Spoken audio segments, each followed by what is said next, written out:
Top of the top. Good morning, y'all. Good morning. We're back. We are back. We are back. Let's go. Let's go.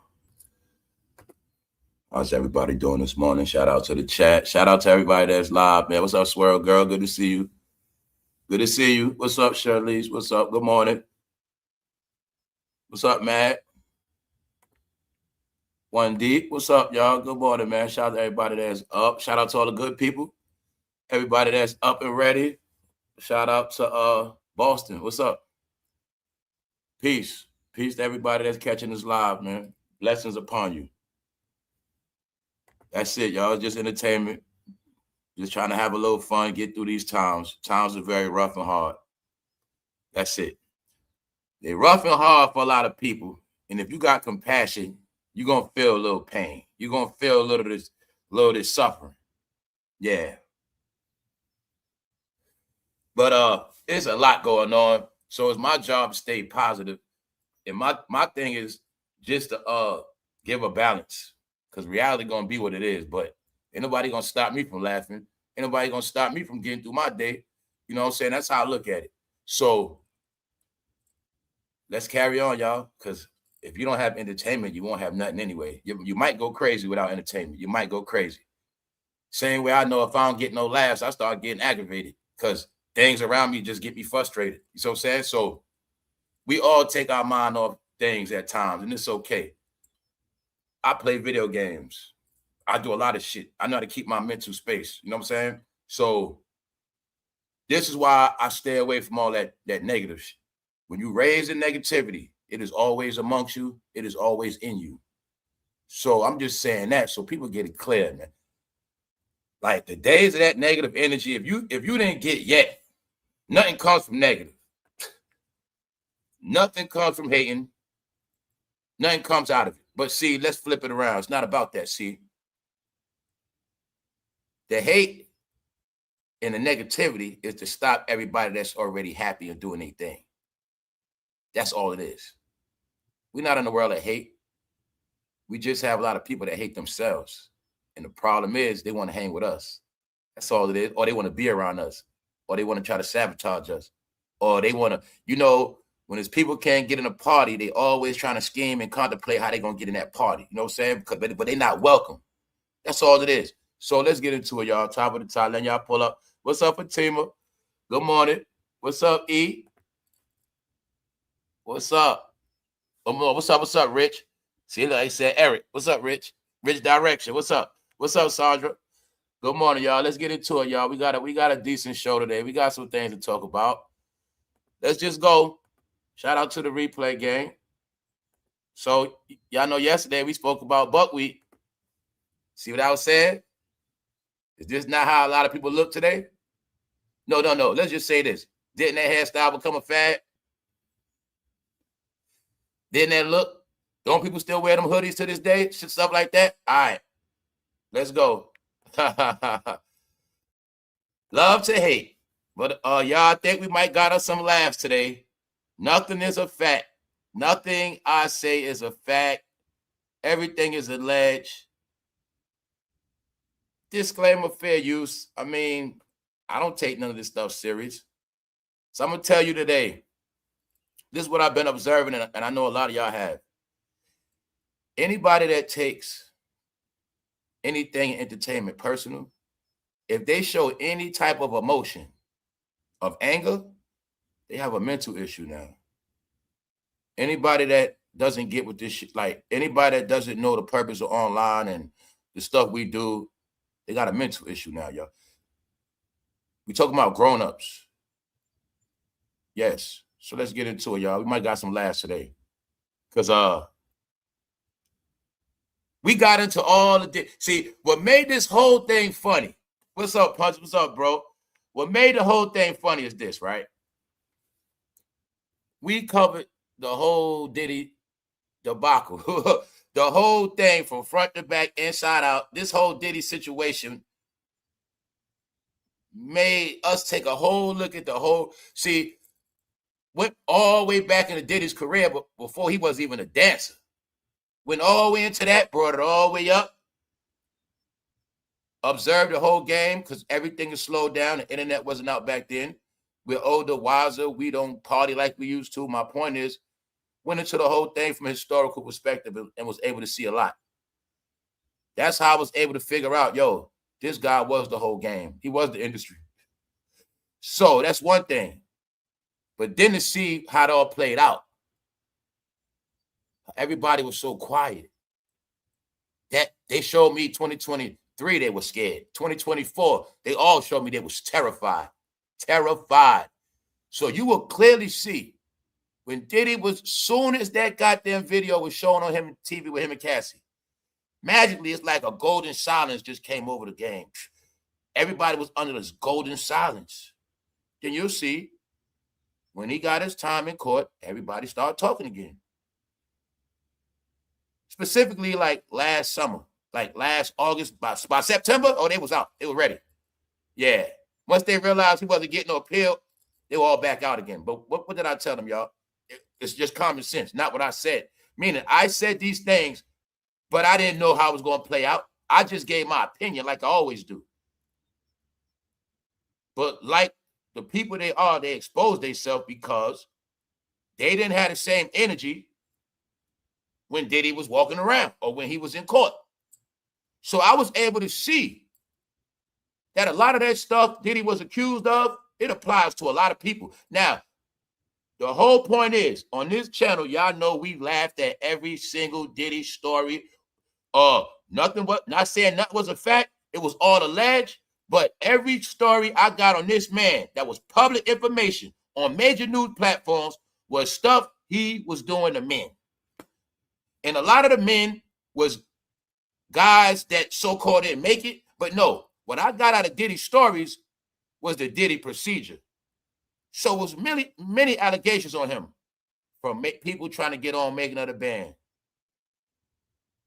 Stories within the fashion industry.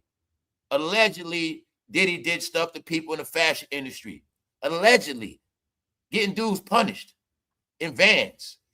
All his allegations, but my point is, all his allegations was against men because he got 60 lawsuits.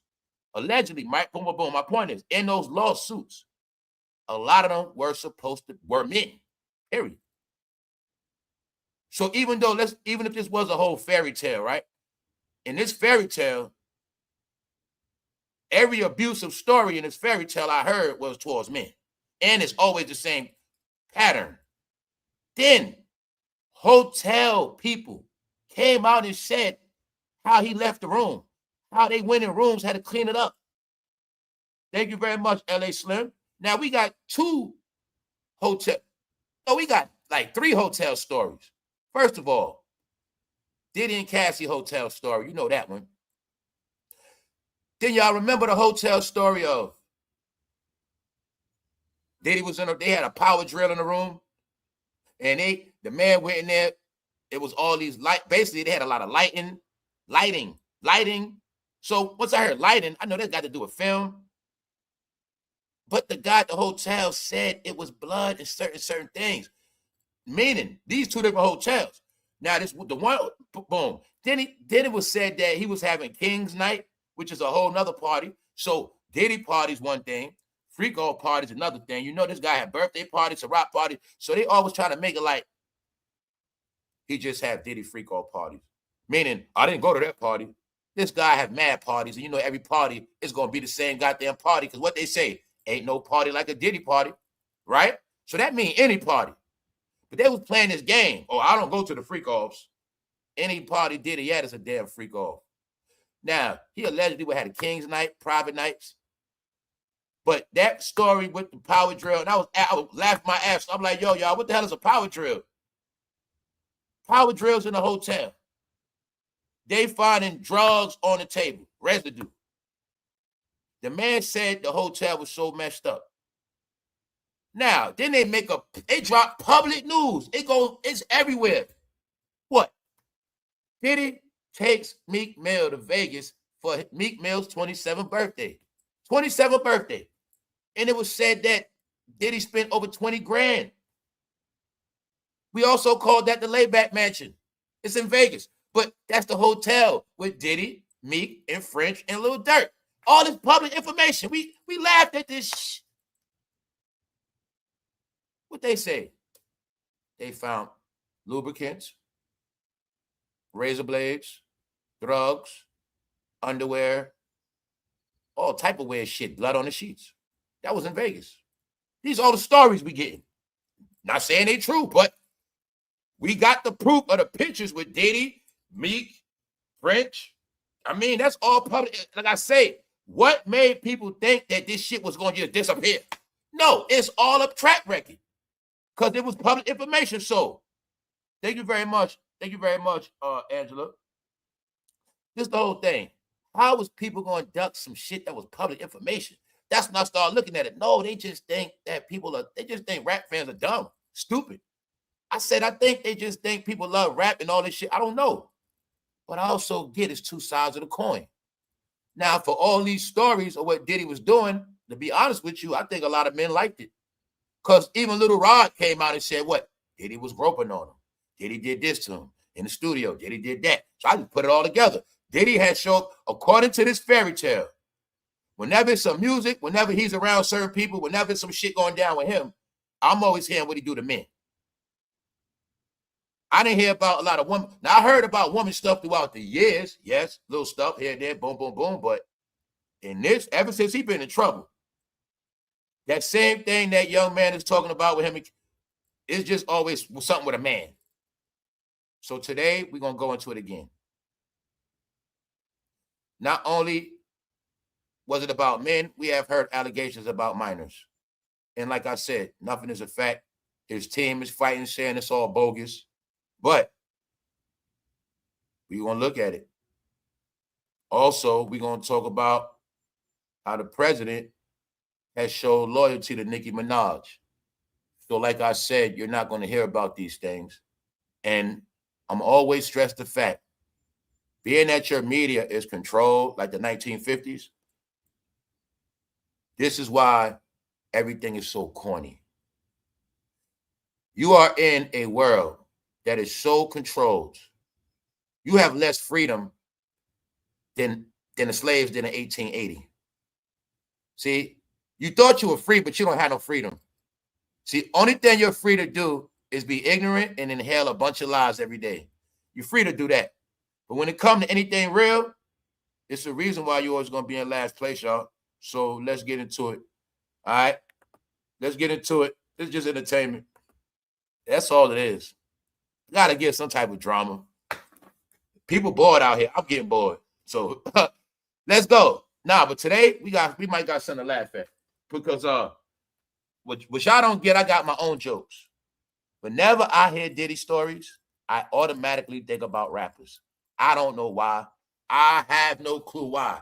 I don't care what nobody says. I don't care what nobody's saying. Whenever I hear these Diddy stories, whether they true or not, I just automatically think about rappers. Why? They were the first ones around him. They was around him the longest. They know him the most. And for 30 years, I kept hearing them say, puff, puff, puff. But they never thought that one day it was going to come out, the stuff that Puffy be doing. Get it? We was never supposed to know the stuff Puffy does. We not supposed to know. And then I put it together when he was on the stage and he smacked somebody on it. All right. He was on that stage and he said, that's not new. Diddy's a groper. He's a serial groper. I put it together. It's not hard. Little Rod say he groped on him. Then you saw this man grope somebody on live.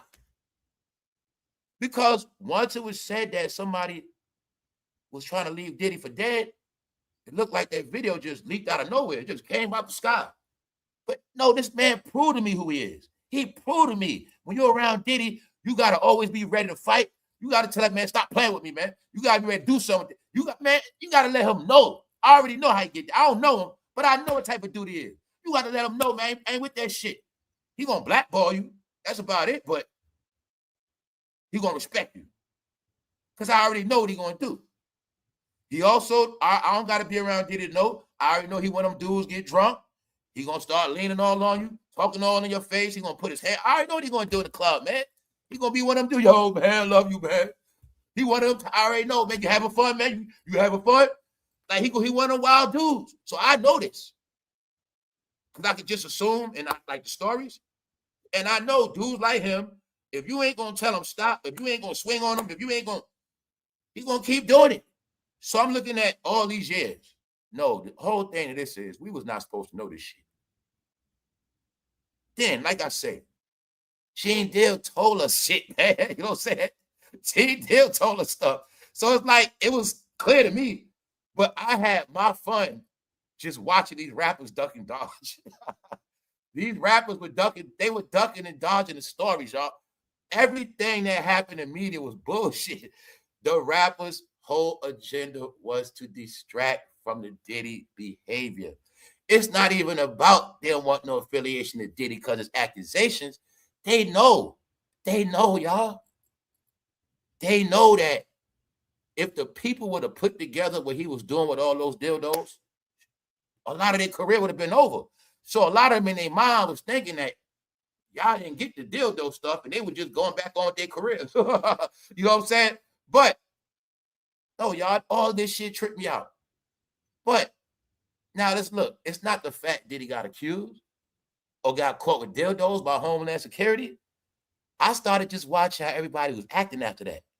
And I was like, yo, this shit weird.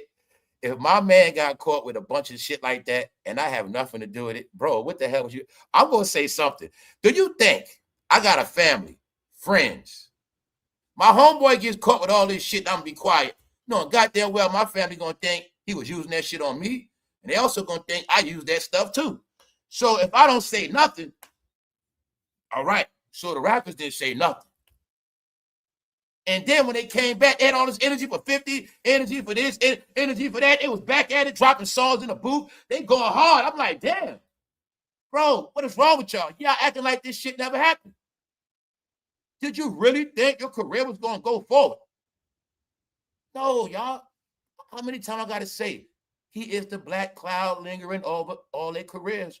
And nobody's going to have a career. They just not. You see what I'm saying? Oh, you seeing them as trying. They got to pay bills.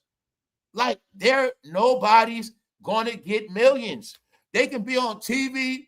They can do whatever they want, but they're not getting broke off no bag. They're not getting no deal. They're not getting that money. All they're trying to do is stay relevant and pay their bills because, y'all, he made them, and that's why they ain't going to move. Now, this the whole thing. We will get into the Diddy story. And when we get into the Diddy story, you do like I do in my head. All I do is always think rappers, man. Any story on him, I just think rappers. You know what I'm saying? So let's go. We got a few things to talk about, man. Jail Diddy has been hit with a fresh lawsuit from a man claiming the disgraced rapper actually assaulted him when he was a minor. Now, this allegation, which is an allegation, is a man that's grown saying that he was a child star when this happened. Now, within this fantasy of the lifestyles of Diddy, it was another story where somebody came to be on Making of the Band, and it was said that Diddy made him go down on the security guard. Not Gene Deal. We'll leave that alone. All this alleged. Then there was another situation. They said a couple flew in with their youngster, and he was supposed to be on something. And they allegedly said Diddy gave him some soda that knocked the boy out. Allegedly. Like I said, nothing is a fact. But I want you to see that they just keep putting these allegations on Diddy with this meaning the process of doing business with him. That's what this is about. This is another story, y'all, of the alleged behavior Diddy portrays when you want to be a star. And you know I had a joke about this. I said when you go to Diddy and say you want to be a star, he might give you the 5 fingers. Get it? The 5 fingers of grip, of groping. You're a star now. Anyway, so we also been assuming on what some of them have done for money. Because it's starting to show. We spoke about certain things, how they can get away with stuff when they're young, posse up, crew deep. But see, as they getting older, we starting to see more things like pocketbooks come out. We starting to see little things, y'all, and I get it clear. Because after 20, 30 years, one thing I also look at, within a 20, 30-year process, see, it's a lot of things I look at. If I ask all y'all right now,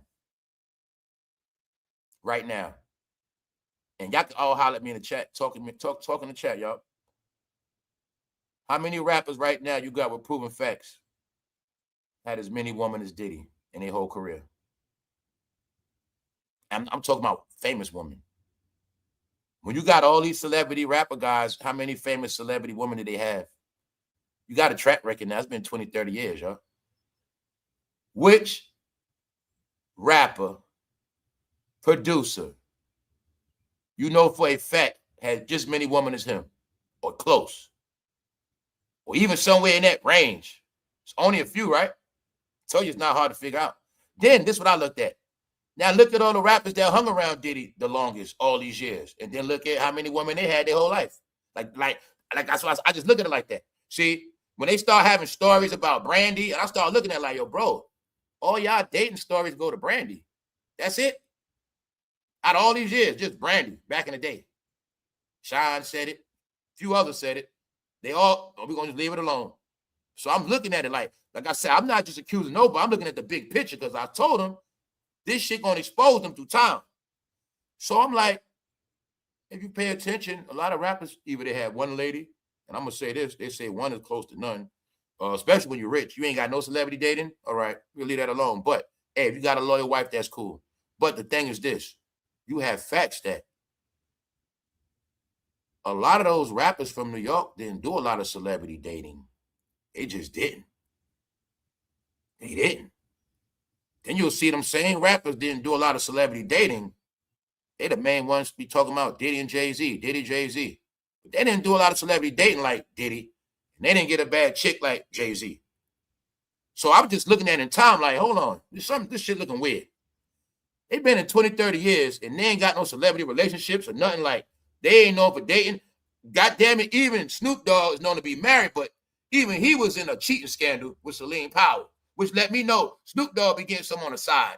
Snoop Dogg do other shit. You know what I'm saying, y'all? So I'm just saying. So then I start looking at, once he got in trouble, I looked at all the rappers. I started looking at how the New York rappers acted and everybody else. So I'm like, yo, man, something going on with this shit. Because all these stories go back. All these alleged stories.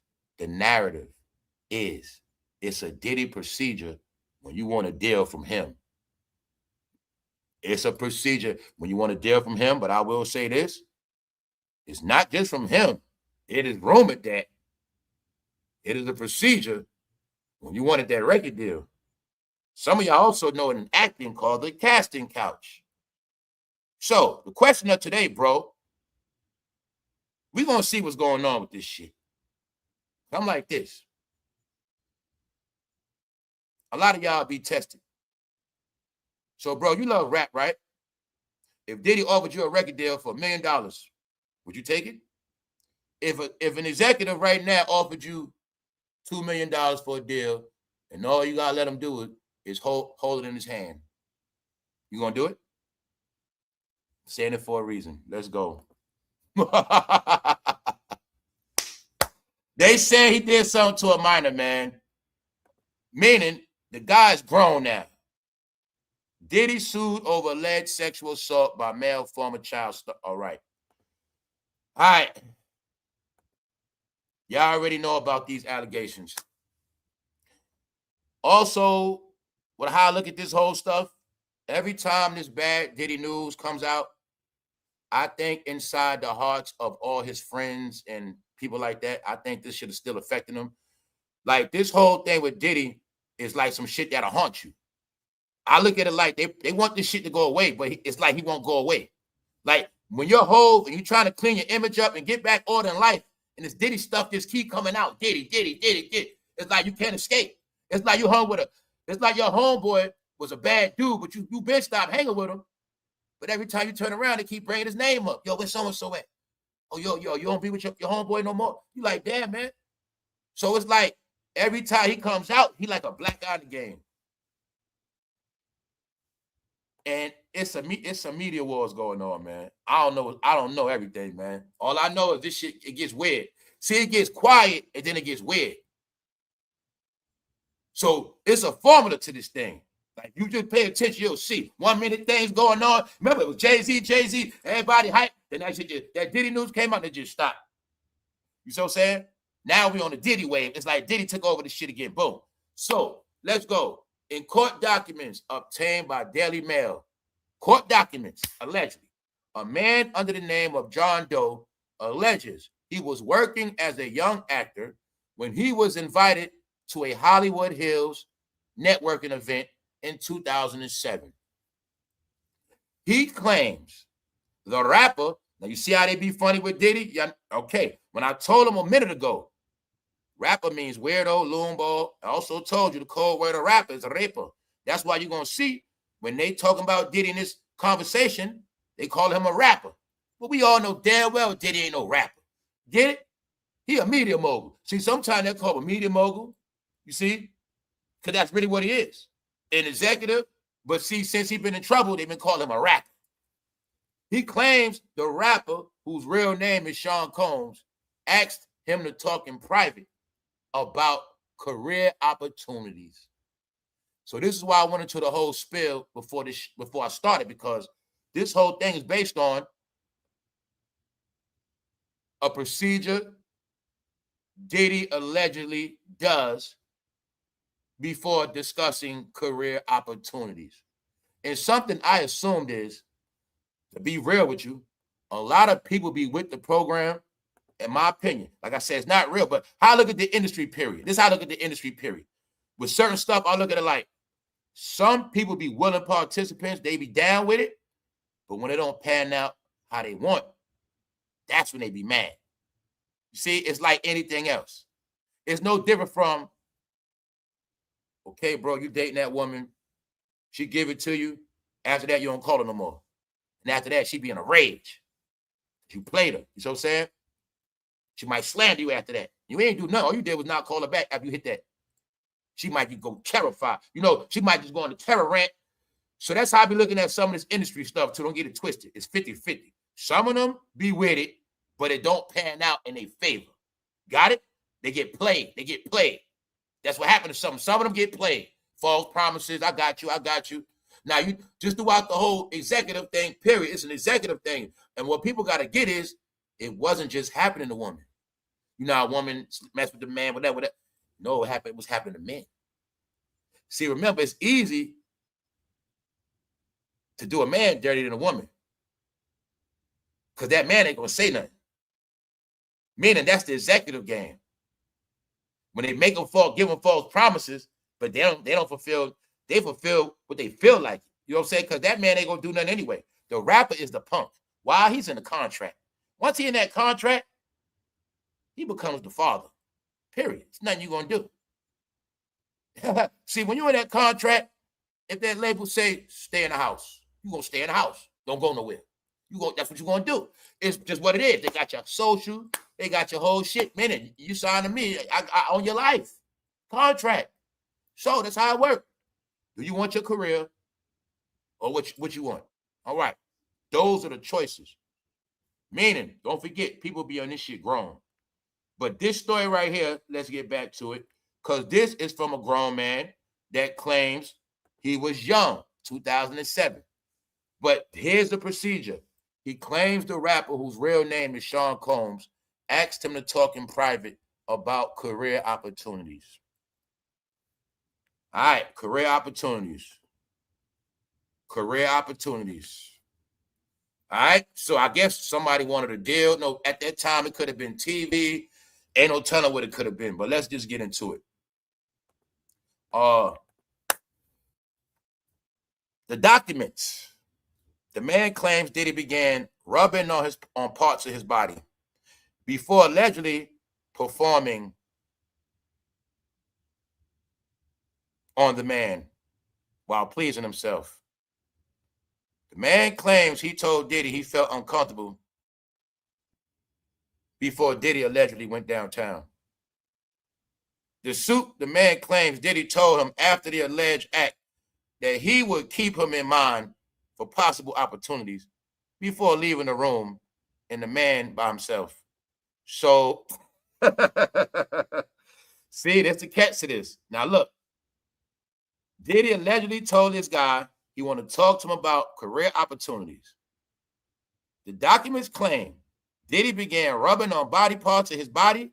You heard about how Diddy rubbed his own nipple. All right, we're going to leave it alone. So, it is allegedly said that they was in a room, which means this person went in a room with Diddy for career opportunities. Right? Boom. It's in the documents.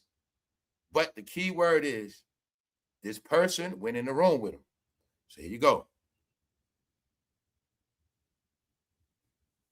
Allegedly, they are trying to say that Diddy went down on this guy and was pleasing himself at the same time. Then they're trying to say that Diddy told him he will keep him in mind for possible opportunities before leaving the room and the man by himself. So what makes the shit funny is Diddy dipped off on the man. But it's not funny because he's supposed to be a minor. I don't know. But he left. Allegedly, yo, man. I don't want this to be an episode of filth. But all I keep thinking about, did he do this to rappers? Allegedly, according to the story, he was having fun with this person and just left out the room. Like, all right, career opportunities. Let's go in the room and talk about these career opportunities. That man standing there taking everything he like, whatever he thought. I don't know. Because I look at it like this, bro. If you was a minor, where was your parents at? Now, if your parents gave your young ass to Diddy, you need to blame your parents for that. You know what I'm saying? Because let's make this clear. He claims the rapper asked him to talk in private about career opportunities. Career opportunities. But come to find out in the end, Diddy was checking out his private part opportunities. Now, this is not the first story I heard about this same behavior. We call it Diddy behavior, but I'm going to say, I think it's like a storybook. Meaning, I'm going to say it's not real. I wasn't there. But every story I hear on him is always with a man. It always is. So this is my whole point with the rappers. No rapper even came out and said, nah, Diddy don't get down like that, man. He don't do all that. He ain't with that shit. They didn't even say that. So that's my whole point. No rapper took up for him. I think they all been conspiring to send this man up the railroad, man. And I think the fact that a lot of them sold out to somebody else, you know, it's two pillars to hip hop, right? Being that everybody else works for somebody else, I gave it to you clear. Diddy can't rap. So being that he can't rap, somebody else is the favorite. But somebody else has everybody in contract, which also means they must stay silent. Because this is my whole thing. Even when it comes to some of these allegations on Diddy, I'm starting to think somebody might be sending them at him. Somebody might be, but I'm starting to believe a lot of this shit. It's starting to look like it could be his own people putting these allegations on him. And then to play it off, I'm going to put them on me too. Yo, this shit getting deep. I'm going to leave it alone. Somebody's trying to cook this man. I'm saying that for a reason. When he was accused of all of these different things, why no rapper said, yo, Diddy don't get down like that. He don't mess with no minors. He don't do that. Yeah, he might beat on women and shit, but he don't do that. You ain't see nobody say that. Not once. Well, why? It's common. Why not? Yeah, he be wilding out, but he don't get down like that. Get it? All right, I'm saying it for a reason, y'all, because this shit it's starting to show something else. Asked him to talk in private about career opportunities. The man claims he told Diddy he felt uncomfortable before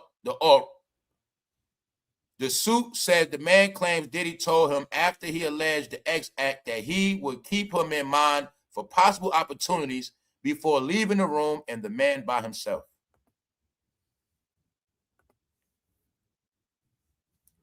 So within the same article, they also brought up Jonathan Hay. Jonathan Hay also alleged some stuff Diddy did to him, made him do, whatever, whatever, whatever. It's these same stories. It's always about a man. Meaning he don't have one story about he made a woman go down on him, or he made a woman do this or do that. It's not one story on that. As far as these allegations, all these allegations on him was based on everything they brought out his house as evidence.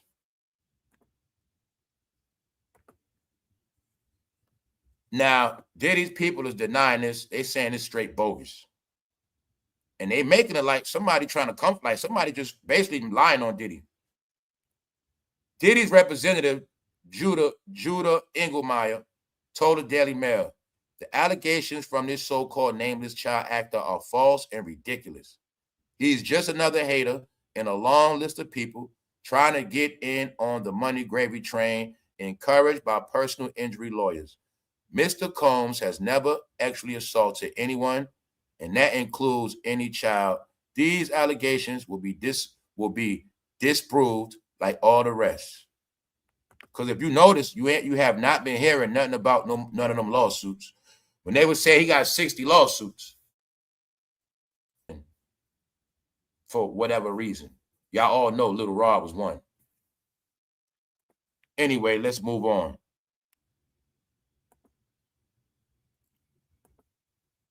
Diddy's rep calls new lawsuit from man claiming music mogul.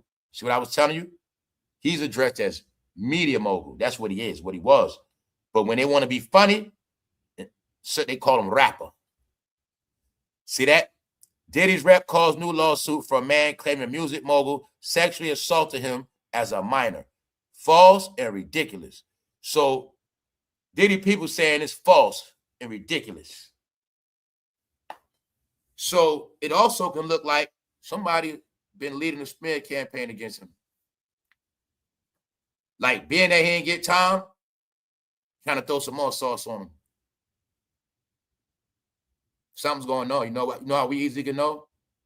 We don't see people supporting each other.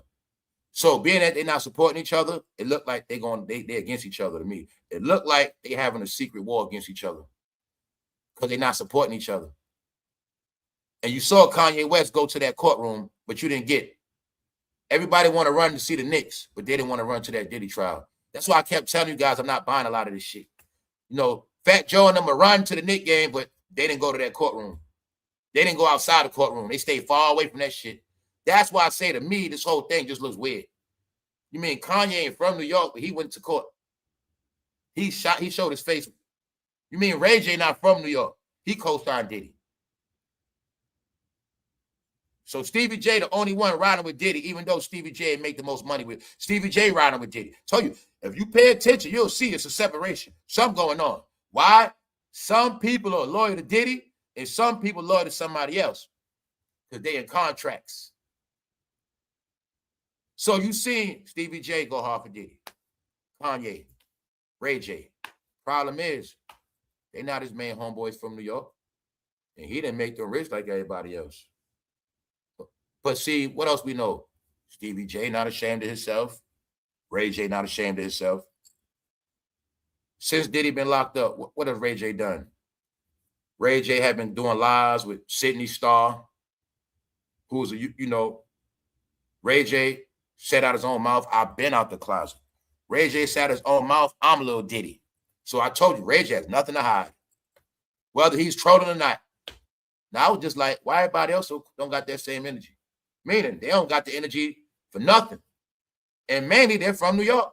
So I want you to see how New York, this is what I mean by this Diddy thing gonna always haunt them. Yeah, you could do this. Y'all gonna do that. Y'all gonna do this. Y'all gonna do that. But y'all still showing y'all can't maintain without him.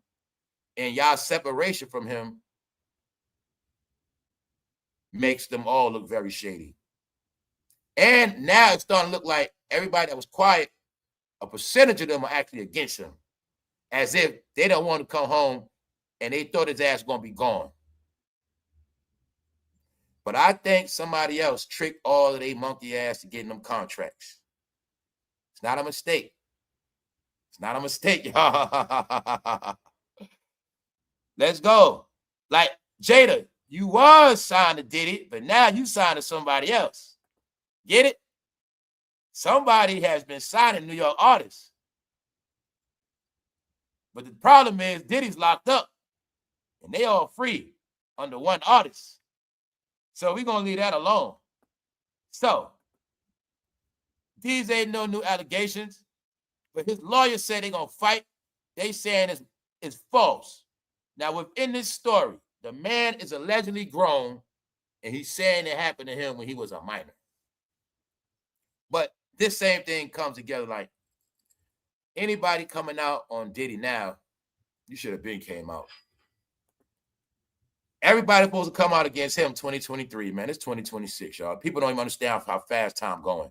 So let's make this clear. The allegations on him is he did something to someone who wanted an opportunity, whether it was a record deal, whether it was being on making a band. Allegedly, we are getting an inside look once again of the Diddy procedure. The only thing I'm going to say is we have no proof that it's facts. So I'm going to call this a fairy tale. But in this fairy tale, he has a procedure that happens before you get the deal. This is like the third story. He claims the rapper who real name is Sean Combs asked him to talk in private about career opportunities. Career opportunities. All right. Mind you, in the same article, they're still bringing up Jonathan Hay. Now, guys, you have some more proof. More proof. How long you been online? How long Jonathan Hay been talking? Once again, I'm going to keep showing you. The world knows about Jonathan Hay, but when you're in that Negro department, they don't talk about Jonathan Hay. Why? Why is that? I don't know and I don't care. But I'm just poking to always show you these are world topics. He been campaigning for a minute, but what I say, being that he's white, ain't nobody gonna care anyway. He's white, remember? So being that he's white, it never happens. Yeah, it's not black news. Yeah. See? But if that was a black rapper crying out, he touched me, he made me do this, then they'll say something. It was him, then it was different. Thank you very much, Kimmy Lou. So right here, right? This Jonathan Hay stuff never died. And you'll clearly see black media been keeping this so quiet. He's been talking for over a whole year, but I also showed you months ago that he talks to white audiences and other platforms. All right?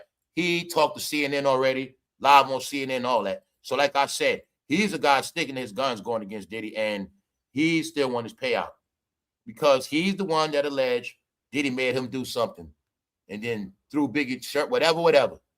So my point is, he also is your proof of what? The allegations of what Diddy does to men. Allegations. No allegations on women, allegations on men. All right? So I'm saying that because it's a reason why this game is corny, because everybody that's left is under a code of silence up in the closet. Meaning, they also closeted Diddy supporters. They also closeted Diddy haters. But the point is, all of them come from Diddy legacy one way or another. The key word to this story, Diddy gives opportunities. And every time it's a conversation about his opportunity, it's these same allegations. Let's go to Jonathan Hay. He thought he had an opportunity to work on Biggie's music with Little CJ. That's the allegation. He thought he had an opportunity. And they went to a warehouse where Diddy shows up. Opportunity. Did it? We got opportunities from people claiming he did stuff to them for making it a band. A different opportunity. All right? I get it clear. If you want a deal from Diddy, you might got to get the 5 hands of death. The 5 fingers of death, he going to give you the 5-finger discount. All right? You're going to be a star after that because he's going to use them 5 fingers and he might palm and grope your whole sexual organs. All right? I assume that's a Diddy contract agreement. All right? Not a handshake. That ain't good enough. In my opinion, for what I've been hearing, if you go in a room with him, you must swear by your testicles, right? That's what the testament is. You must swear by your balls. I think when you get a deal with Diddy, you must swear by your balls. Your word and your balls, bro. So you're going to say, I want to sign with Bad Boy. Now you got to go prove it. Prove your loyalty. Your word and your balls. And that will be your testament. It's in the stories, y'all. It's in the stories. It's in the stories. So I think when you get a Diddy deal, it's different, but I'm going to still say it ain't real. But every time I hear this man with some deal, I just keep hearing this stuff. So meanwhile, let's get off this topic, y'all. We'll be back. So, opportunities. Hey, I'm going to leave that alone, Yonkers. All right. Madonna been performing. Y'all know Madonna is about, I think she's 67. I don't know. 65. I'm only showing y'all Madonna because she's been performing for Pride Month. But hopefully now y'all can see very, very clear. All they did was get Lil' Kim and give her the Madonna playbook. Can you now see Lil' Kim's whole swag, demeanor come from Madonna?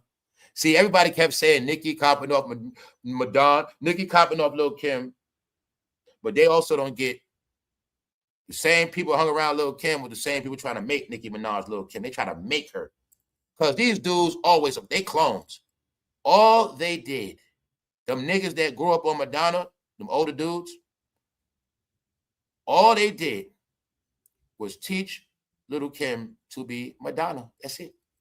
Her whole drip, period. That's why Lil' Kim whole swag became Madonna and Pamela Anderson Lee. The whole freaky, all that come from her. But what else y'all didn't notice? What you should know. No, you ain't. What really happened is, once Biggie died, it's like Lil' Kim ain't had nobody to write for her no more. So it's a reason why Lil' Kim ain't been doing much neither. Meaning she didn't keep the Biggie legacy going neither. And I'm just saying that because I want y'all to get through y'all head today. Being that all the smoke and mirrors gone, the hype, the bullshit, Lil' Kim did not hold down Biggie legacy. Let's throw that out. I already told you Biggie legacy is in the trash. Now, that whole shit of Nicki trying to be like Lil' Kim, just get it right. Lil' Kim was being 1,000% like Madonna. 1,000%. 1,000. Whole career modeled after her. What else you know about Lil' Kim? She didn't write on raps anyway. She didn't write on raps. What Nicki do? Write on raps. But it's not for that. But we just having clarity for 2026. Do you not see Lil' Kim whole style? All right, it's Madonna, y'all. So I'm saying a lot of shit y'all just didn't understand, man. This game always been based on copy and paste, carbon copy. That's why you're going to see every superstar or star symbolize another star. Because they'll tap into that energy. That when they keep saying ushers like Michael Jackson, Chris Brown, no, they tap into the Michael Jackson energy. Then it creates a magic spell. But in your mind, you start thinking they Michael because they do a little dance move. No, it's all of them always cloning before them. Or they stole from other people and just do it their way. Lil' Kim whole shit is Madonna, y'all. Just that simple.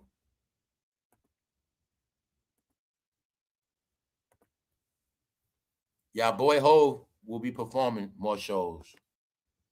So when I assume that he will be working this summer and he has more work to do, when I also assume that he's back to being a rapper again. How do I know that? He re-released all his music. He's going on tour. He's going on stage. He's never worked as much in his life. Never worked as much in his life. Never, never, never, never, never. Because he is a rapper. Which means this summer, he will not be playing the executive role, which we already know. We also been noticing something that somebody has been staying out the picture.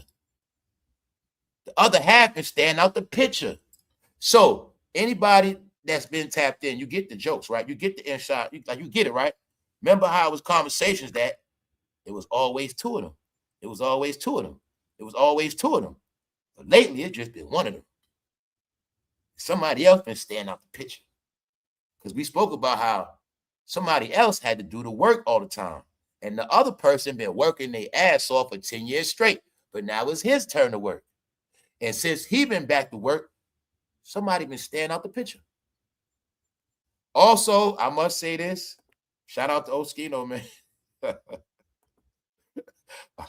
Y'all know I was joking on state property, right? And I was like, soon as that shit ended, Jay-Z ain't answer they call no more. Yo, why Oskino said Beanie Siegel work on the food truck? Yo, why Oskino said after the show, Beanie Siegel was back working on a food truck. And he said Jay-Z didn't pay him nothing.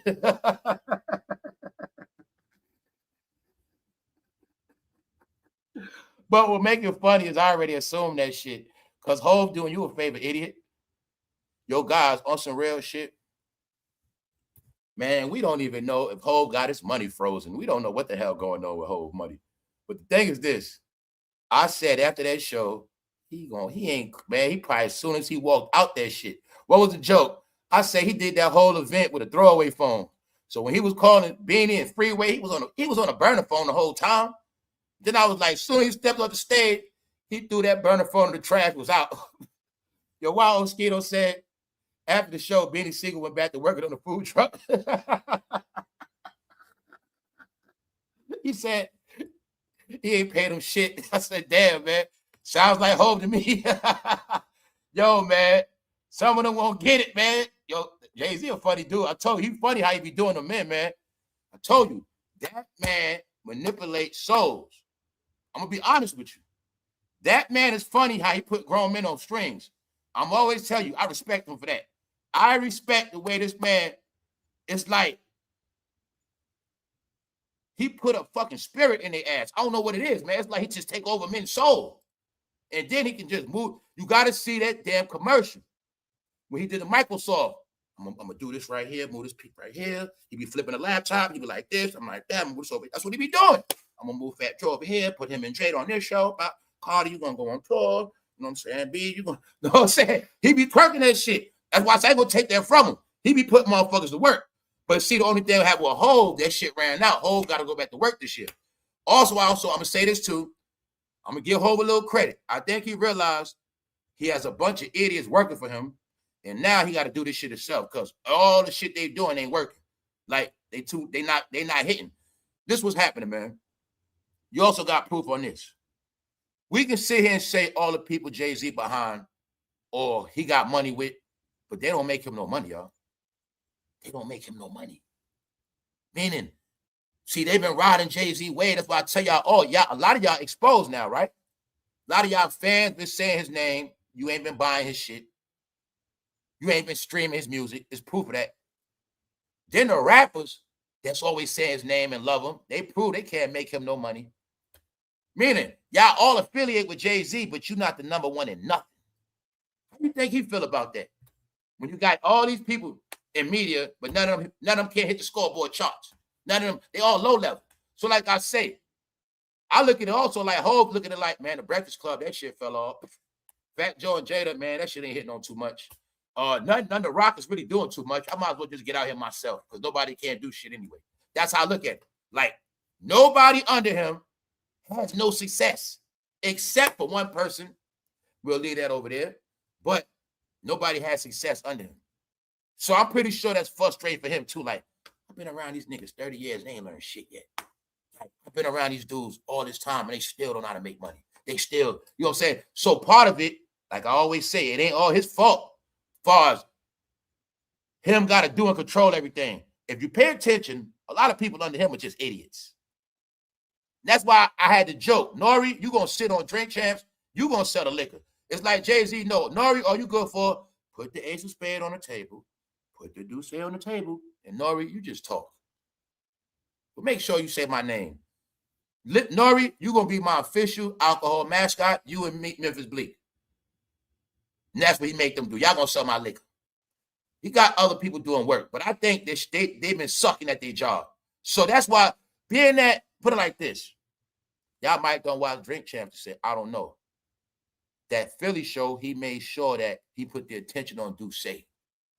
It's looking at like, let me just do this myself. Fuck it. Like, I got him pushing the brand, he pushing the brand, but that shit ain't doing too much. I might as well just get back out here, push all my brands, just come back out because everybody else sorry anyway. Like, I look at it like that too. All right? This one tried to rap. Fabulous tried to come back out. That shit ain't do shit. Like, they've been trying to rap. He like, fuck it. I might as well just come back out. Because part of it is, He might realize he has a bunch of idiots under him, and they ain't good for nothing else anyway. See that? Boom. Because it's a price to pay, Hov. When you want to be the greatest, that's like you the smartest kid in the class, but the rest of the kids dumb. You're going to have to take all the heat. So that's just what it is. So I'm saying that because he going back on tour. Not back on tour. He got some added shows. So now he's going to be doing Los Angeles and he's going to be doing Paris. And the Paris show going to be in September. So he's going to be doing shows from basically from July to September. But he's not going to be doing them back to back. But he's back to work. He's back to work. Also, guess we're going to get into? We're going back into the head conspiracy because it's public news. They are saying that was his real hair. That's his real hair. And he went through a special treatment to get it out. We're going to take a look at it.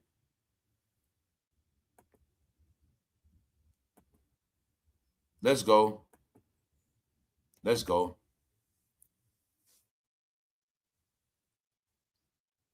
The president shows loyalty to Nicki Minaj as he skips Cardi B's performance. Shit is so real, I didn't even know Cardi B performed at halftime because I didn't see it being promoted. But guess what happened, y'all, allegedly? Nah, it ain't no allege. What happened is, let's go. Shout out to everybody that's up. We are up this morning. Good to see everybody. Shout out to the new people. Shout out to members, moderators. Everybody hit the like button. Everybody participate. Thank you very much. Let's go. Nicki Minaj and Cardi B have been feuding for years. And it seems that Donald Trump has now gotten involved. So as you see, the 79-year-old watched the game 3 of the NBA Finals on Monday evening at New York City's iconic Madison Square Garden, while the president was sitting in the suite as he watched the New York Knicks talk on the San Antonio, as he watched the tape. Long story short, right? He was filmed making a quick exit as Cardi B's performance was announced. So soon as it was time for Cardi B to perform, he got up and left on purpose. Also, for those who don't know this part, all those who know about sports, he also had Adam Silver in the booth. It is said that the president was checking NBA commissioner about all these bogus fouls. I think they've been on their ass about tanking. I think the president been on the commissioner ass. Yo, you're ruining the NBA. You need to fix this shit. Yeah, because when he was at the Garden, it's also disguised for meetings. So he also had a meeting with the commissioner of the NBA in that booth. Talking about these foul calls in the NBA. I think the president was telling them how the NBA trash and they better fix it. Yeah. Yeah, y'all, that's been happening too. So check it out. As Cardi B came out to perform, it is said he got up and left on purpose. And he was talking to everybody else in the hallway. Then they said when she finished, he sat back down again. He disrespected her. I'm not looking at this. See? But that was his way of being loyal to Nicki. That's what he was doing. Got it? Here you go, y'all. National news. National news, y'all. Like I said, you ain't gonna hear about that. You're gonna hear about people getting booed. No, he got booed at first, but the boos got overridden. If you saw it live, they tried to boo him at first. Yeah, they booed him at first, boo. But after a while, the fucking chairs override that shit. It was all chairs. The boos got drowned out. But we're not here for that. I'm just gonna always tell you what it is. All right. So when I told y'all New York is winning, New York is still winning. The point is this. The president showed loyalty to Nicki Minaj as he walked out. So you know a lot of y'all are saying, you know, you let people talk about your friends right in front of you. You say, I ain't saying, I ain't got nothing to do with it. You be around people, you know they beefing, but you want to hang with this one, hang with that one. You was like, man, I ain't rocking with Cardi. He walked away from that shit. There you got it. So I'm just showing you. He only did that because of his loyalty to Nicki. National news, y'all. The Mirror US. So I'm just showing you. This ain't no made up shit. And you got bogus, you get bogus news 24/7. So Cardi B been hanging back in New York. Jay-Z been back in New York. Seemed to me like they've been hanging tight as a family. Remember we saw Jay-Z with Offset hanging around? Huh? Man, oh man, oh man, oh man, oh man, oh man. Cardi B is the only one that been winning on the whole team. We all know this already. That's all they had left. But it's not going to work because Nicki's just chilling. Everybody's just chilling. And nobody know how this shit going to go. But when he was down there, Nicki and Cardi was performing. The president up in the booth, walking out, talking to Adam Silver, Robert Kraft, commissioners. They doing what they do. That's why I was telling you, he was not with the bosses. He was on the floor. Now, y'all know the old Hove. He would have been with Robert Kraft and him in that booth. The old Hove would have been in that booth. Not no more. And I'm saying that because he's really uncomfortable in that garden trying to make it like he having all this fun. Because he had a lot of ops in that. He had a lot of ops in there. Yeah. The owner of the Knicks, I'm going to say this once again. This man was behind the Nets. The Nets. He had nothing to do with the Knicks. And I told you they played Nas music while he was sitting right there. Even though I will say this, on TV, on ESPN, you know how the game comes in and out the commercial break? Well, one of the times they did play Jay-Z and Cameron on Welcome to New York City. That's a Cameron song too. And you also know Cameron be on ESPN. So that wasn't all about Jay-Z. It was about that song. Both of them on it. It's a good song. But when they played Nas, they played that in the stadium when he was sitting right there. Get it? So I know that was subliminal. Trust me on that. So also, this is what I was telling you. When they was playing Nas, New York State of Mind, and he was sitting right there, they showed the president right after that. Meaning, when they were playing Nas, the president was standing right there. You don't think Nas cool with the president, y'all? Nas got that New York casino, man. You forgot about Trump Towers and all that? You forgot about Trump Plaza and all that? You forgot the rappers used to be spending all that money at Trump Plaza, Trump Casino? You forgot the rappers understood that they didn't make it to a high level till they got in that Trump Plaza, until they got in that Trump Tower? All superstars stayed at Trump Towers, fool. But that's why I say they all turned on them. All superstars stayed at Trump Towers one way or another if they're a superstar. Got it? But don't forget, it changed. But if you really pay attention, he's uncomfortable. When they played New York State of Mind by Nas, the president was standing right there looking down on him. Because I saw on the camera flash. This how, boom, boom, boom. This how I caught it. They flashed Jay-Z on the screen. I was like, oh shit, Jay-Z still got his hair. Then they did the Pledge of Allegiance and all that. They showed the president. After that, they showing New York State, they playing New York State of Mind. Right there, and they showing the president back. And I'm like, oh shit, that shit was looking kind of lit. But I was just like, yo, I know he feel uncomfortable. You got it? So that's my point. But if you saw it live, you'll get it clear what was going on. Like, yeah. But what I didn't know was, I didn't know Cardi B came out. I didn't even know this.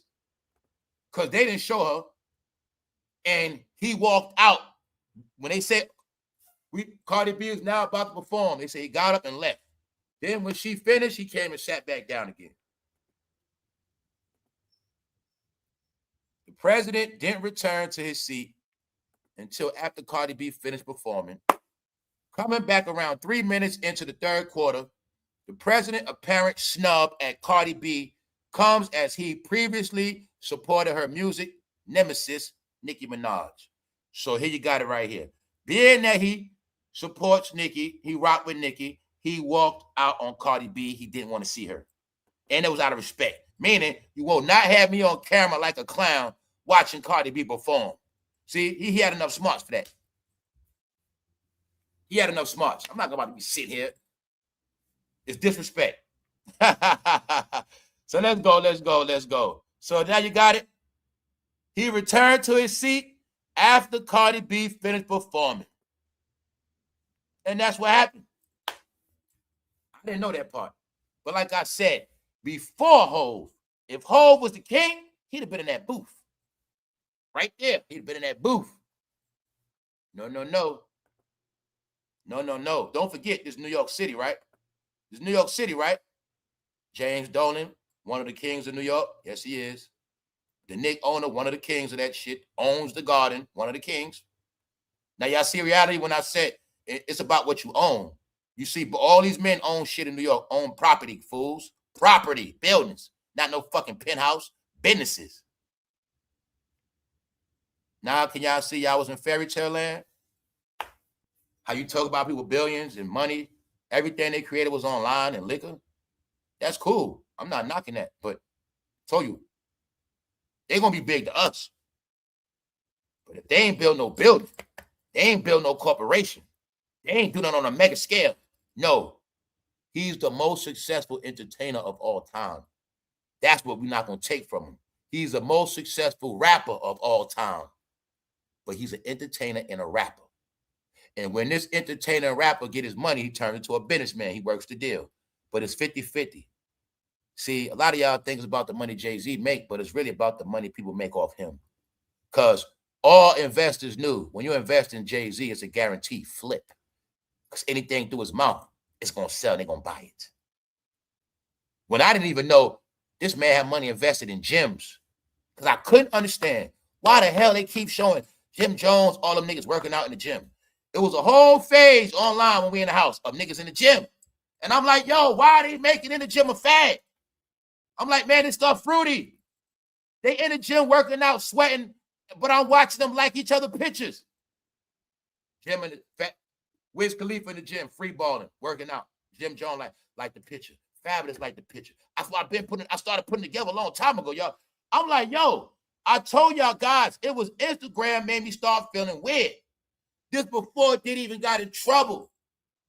I start peeping some funny shit when everybody was in the gym. Jim Jones in the gym. They having these competitions. Busta Rhymes in the gym. They in the gym. They in the gym. I'm like, yo, they making the gymnasium a fad? It's looking like they promoting, let's hang out in the gym, bro. Because that's what they used to do back in the days, the gymnasium, where you hang out with the you-know-what. So, they in the gym. But see, y'all remember when Gilly the Kid, he got on Wiz Khalifa about that free ball and shit. Like, man, you fucking working out in the gym in some workout shorts with no drawers on. What's wrong with you, bro? Now, that's one thing. And then Wiz Khalifa snapped back on Gilly like, yo, don't worry about what I be doing. That ain't the point. When Wiz Khalifa did that, I looked at the likes in the comments. You know on Instagram, it show you who liked the picture. So I'm like, yo, that shit said Jimmy Fat and a bunch. I said, yo, nah, this shit something ain't right with these guys. Something ain't right with them. Something ain't right. Then you got Game and all of them taking pictures. They start having these jogging pants challenges. And I'm not fucking with Instagram. I'm like, man, this shit weird. Meanwhile, see what they don't know. I've been trolling them, right? This is what I've been doing. Or I tell y'all, I say about 2022, 2021, what I started doing. I just started watching what y'all like. You know what I'm saying? And I just started looking at some of the shit they was liking on Instagram. And I was like, yo, this shit getting kind of weird. You get it? Because I'm like, the stuff these men liking, they're not supposed to be liking that shit. They was liking that shit. So I was like, nah. And I'm saying that for a reason. This guy had money invested in gyms the whole time. So when he had that money invested in gyms, you're going to say everybody ran to that gym. And everybody that ran to the gym is under him. You know what I'm saying? All of them going to promote working out. That's how he was getting money. He had money invested in the gyms. Yeah. So everything you seen rappers do, this guy had money invested in that shit, man. Drink Champs was all about moving that liquor. I already told you, Drink Champs was strictly about moving the alcohol. The old heads going to listen to old stories. They're going to go to the liquor store before they watch Drink Champs, or they going to go to that liquor store after Drink Champs. One way or another, that alcohol will be subliminally supplanted in their brain by watching Drink Champs. But I think after a while, the shit stopped working because the streets are dead. And those drinks were for the streets. What was the number one drink for drug dealers, guys? Let's be honest. And I'm going to say this on some real shit. You don't think people know this? Like, you don't think the corporations know this? What was the main? Y'all shout out in the chat. What were the top drinks of the streets? Not the club, the streets. Especially if we say drug dealers. Or we say pimps. What's the top drink? What's the top kind of drink? It's only going to be a few, right? You know damn well people ain't been drinking no champagne lately. But you right about that, Mr. Brown. Cristal. No, we not from the champagne era, Cristal and Moet. They was drinking rapper champagne, bro. They was drinking Bel Air and shit. They was drinking rapper champagne. You feel me, bro? If I drink champagne, I still drink Moet. Period. That's right, Hennessy. Ha, ha, ha, ha, Hennessy, ha. Hennessy. That yak. Yak is the goddamn official drink of the streets. Yak is the official drug dealer drink. That's the official drug dealer drink. In the club is champagne. But y'all know the official drug dealer drink is goddamn cognac. That's the official drink of the thug. When the thug doing good, what he gonna do? Get vodka or get some cognac? Y'all know what's up. So either it's gonna be some Remy, some Henny, some Douce, Martell. It's gonna be somewhere in that department. Or it's gonna be vodka. But you know, anybody get money, they're gonna drink some cognac. The official drink of the streets, aka drug dealers. I'm saying that because what drink did he sell? Cognac. All right. But I know what he knows, that only the drug dealers was able to afford $50 bottles every day, $20 bottles every day. That's how I be drinking in New York every day. Summertime, $50 bottle every day, $20. He knew that. Them bottles moving like drugs every day. The whole 5 boroughs, whole East Coast, he knew that.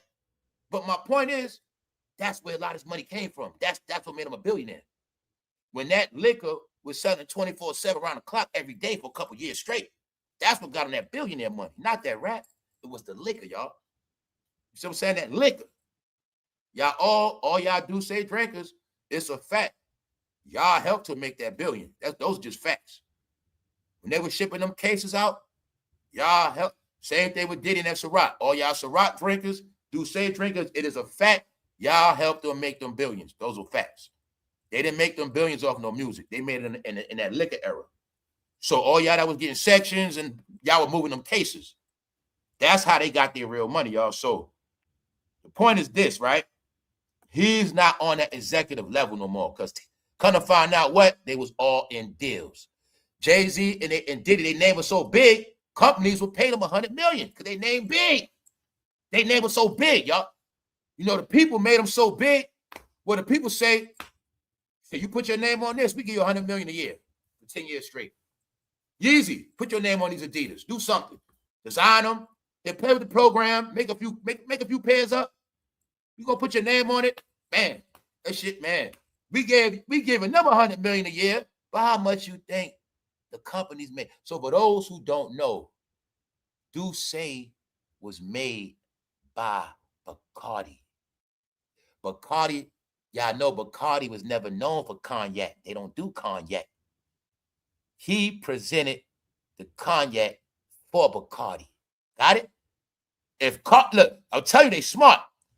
If Bacardi would have just put out their own cognac in the store, everybody be like, oh man, that shit corny, man. Ain't nobody drinking no Bacardi cognac.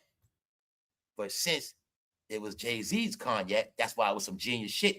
Bacardi said, we're going to make it be yours, your face. We're going to split it 50-50, but we're going to put on your name. And that's why now he only got 25%. But this other thing, then this rapper comes out named what? Cardi B. Spell it backwards, but Cardi. All right? So somebody had to deal with Cardi, and then a rapper comes out named Cardi B. Told you, it's just a matter of time, y'all. All things get revealed in time, man. That's all it is. All right?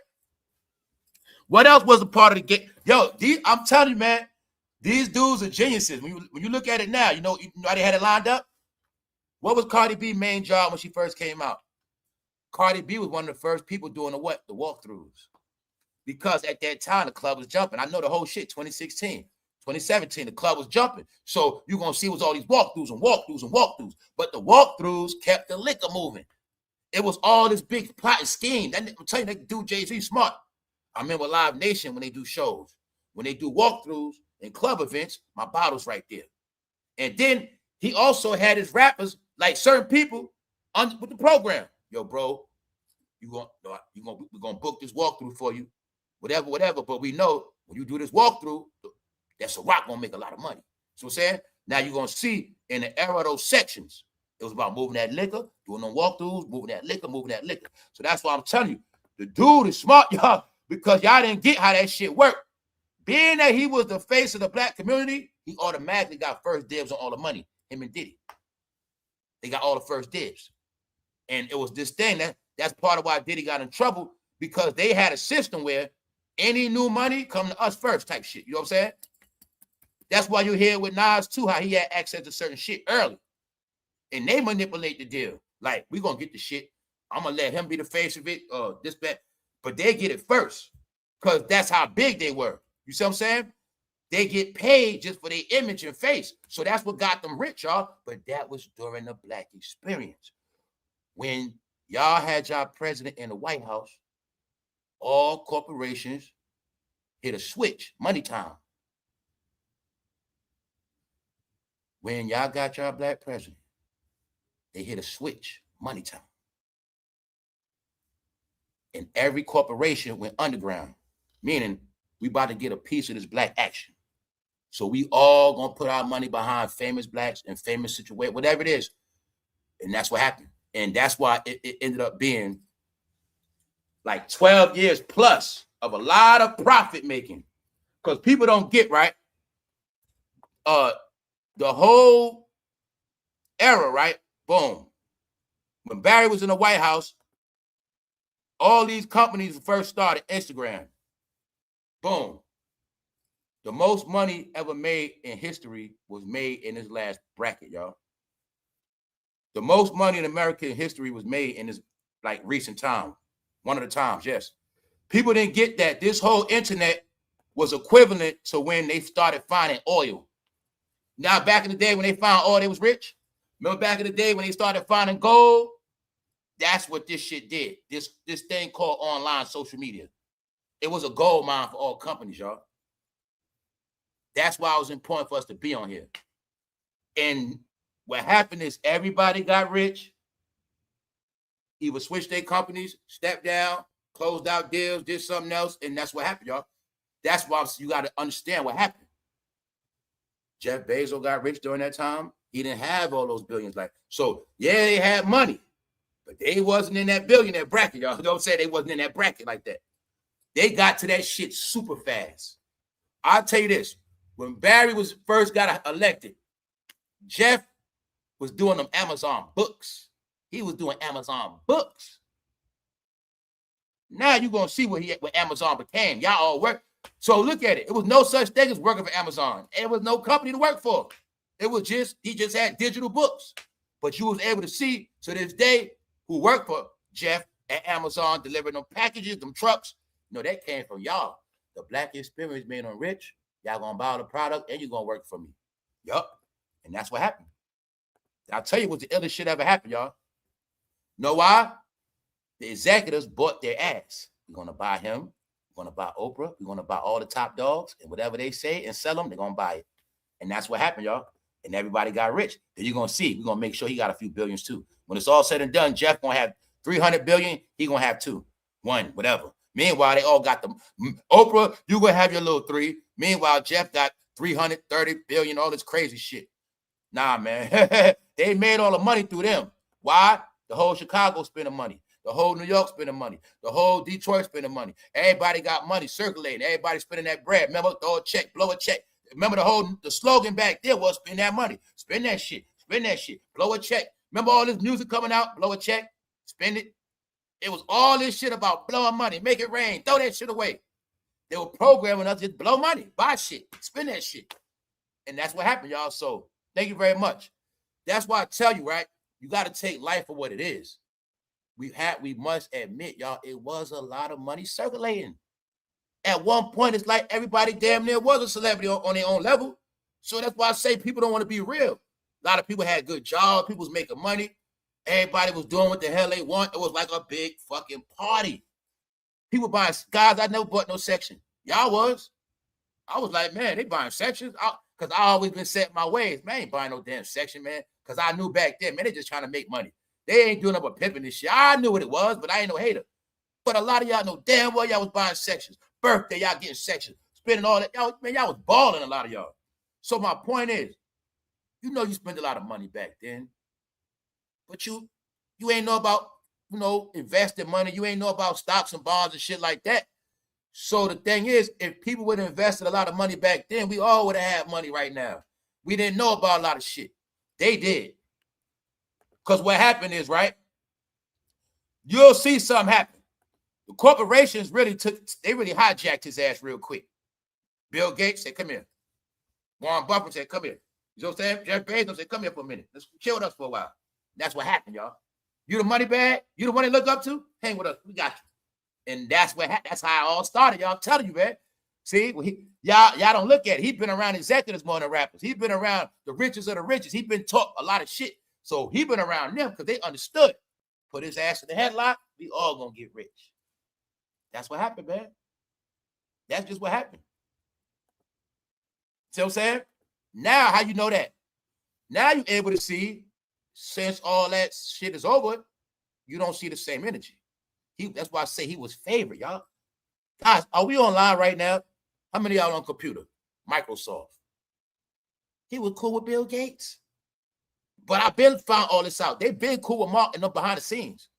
They've been cool with Silicon Valley tech people, the whole shit behind the scenes. So he had so many people, from rich executives to rich, powerful people. Like, he was the face. They all understood. He is the black community. Meaning, you talk about the black community compromise, it was him. It was him. Got it? Barclay. He is the one that compromised the community. Got it? Not saying he planned it out, but being that we got him on our team, we got the black community. You got it now? You got mad at the NFL. What the NFL do say? Call Jay-Z up. Bring Jay-Z up, smooth that shit right over. They fall right back off that rebellious shit. See it? And it works. Corporations do the play, y'all. Call Jay-Z. He the fix-it man for the rich.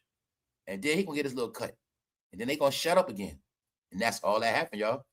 Also, they still don't keep them, like, they still don't get it because they super stupid. Know why they super stupid? I'm talking about, everybody be talking about Colin Kaepernick, but the truth is he still walked away with $30 million. So everybody was talking about he gonna play again, if he gonna play, he's gonna do this. And then Colin Kaepernick, he walked off with 30. Jay-Z walked off with 20. But guess what I said? What y'all missed is, what y'all not looking at, all of that shit costed the NFL $50 million. That whole Colin Kaepernick shit costed them $50 million. And I asked y'all a question. You think the NFL forgot about that? Then I showed you something. If you notice, ain't no black superstars in football no more. Meaning they made it where they not the priority. Y'all just gonna be happy to play. The NFL still didn't get their revenge for when they made them spend $50 million. If Colin Kaepernick never did that, now look at this. The NFL fine you. They be fining people $100,000. They fine your ass, meaning they make you pay up. That Colin Kaepernick shit costed them 50. Jay-Z walk away with 20. Cap walk with 30, 50.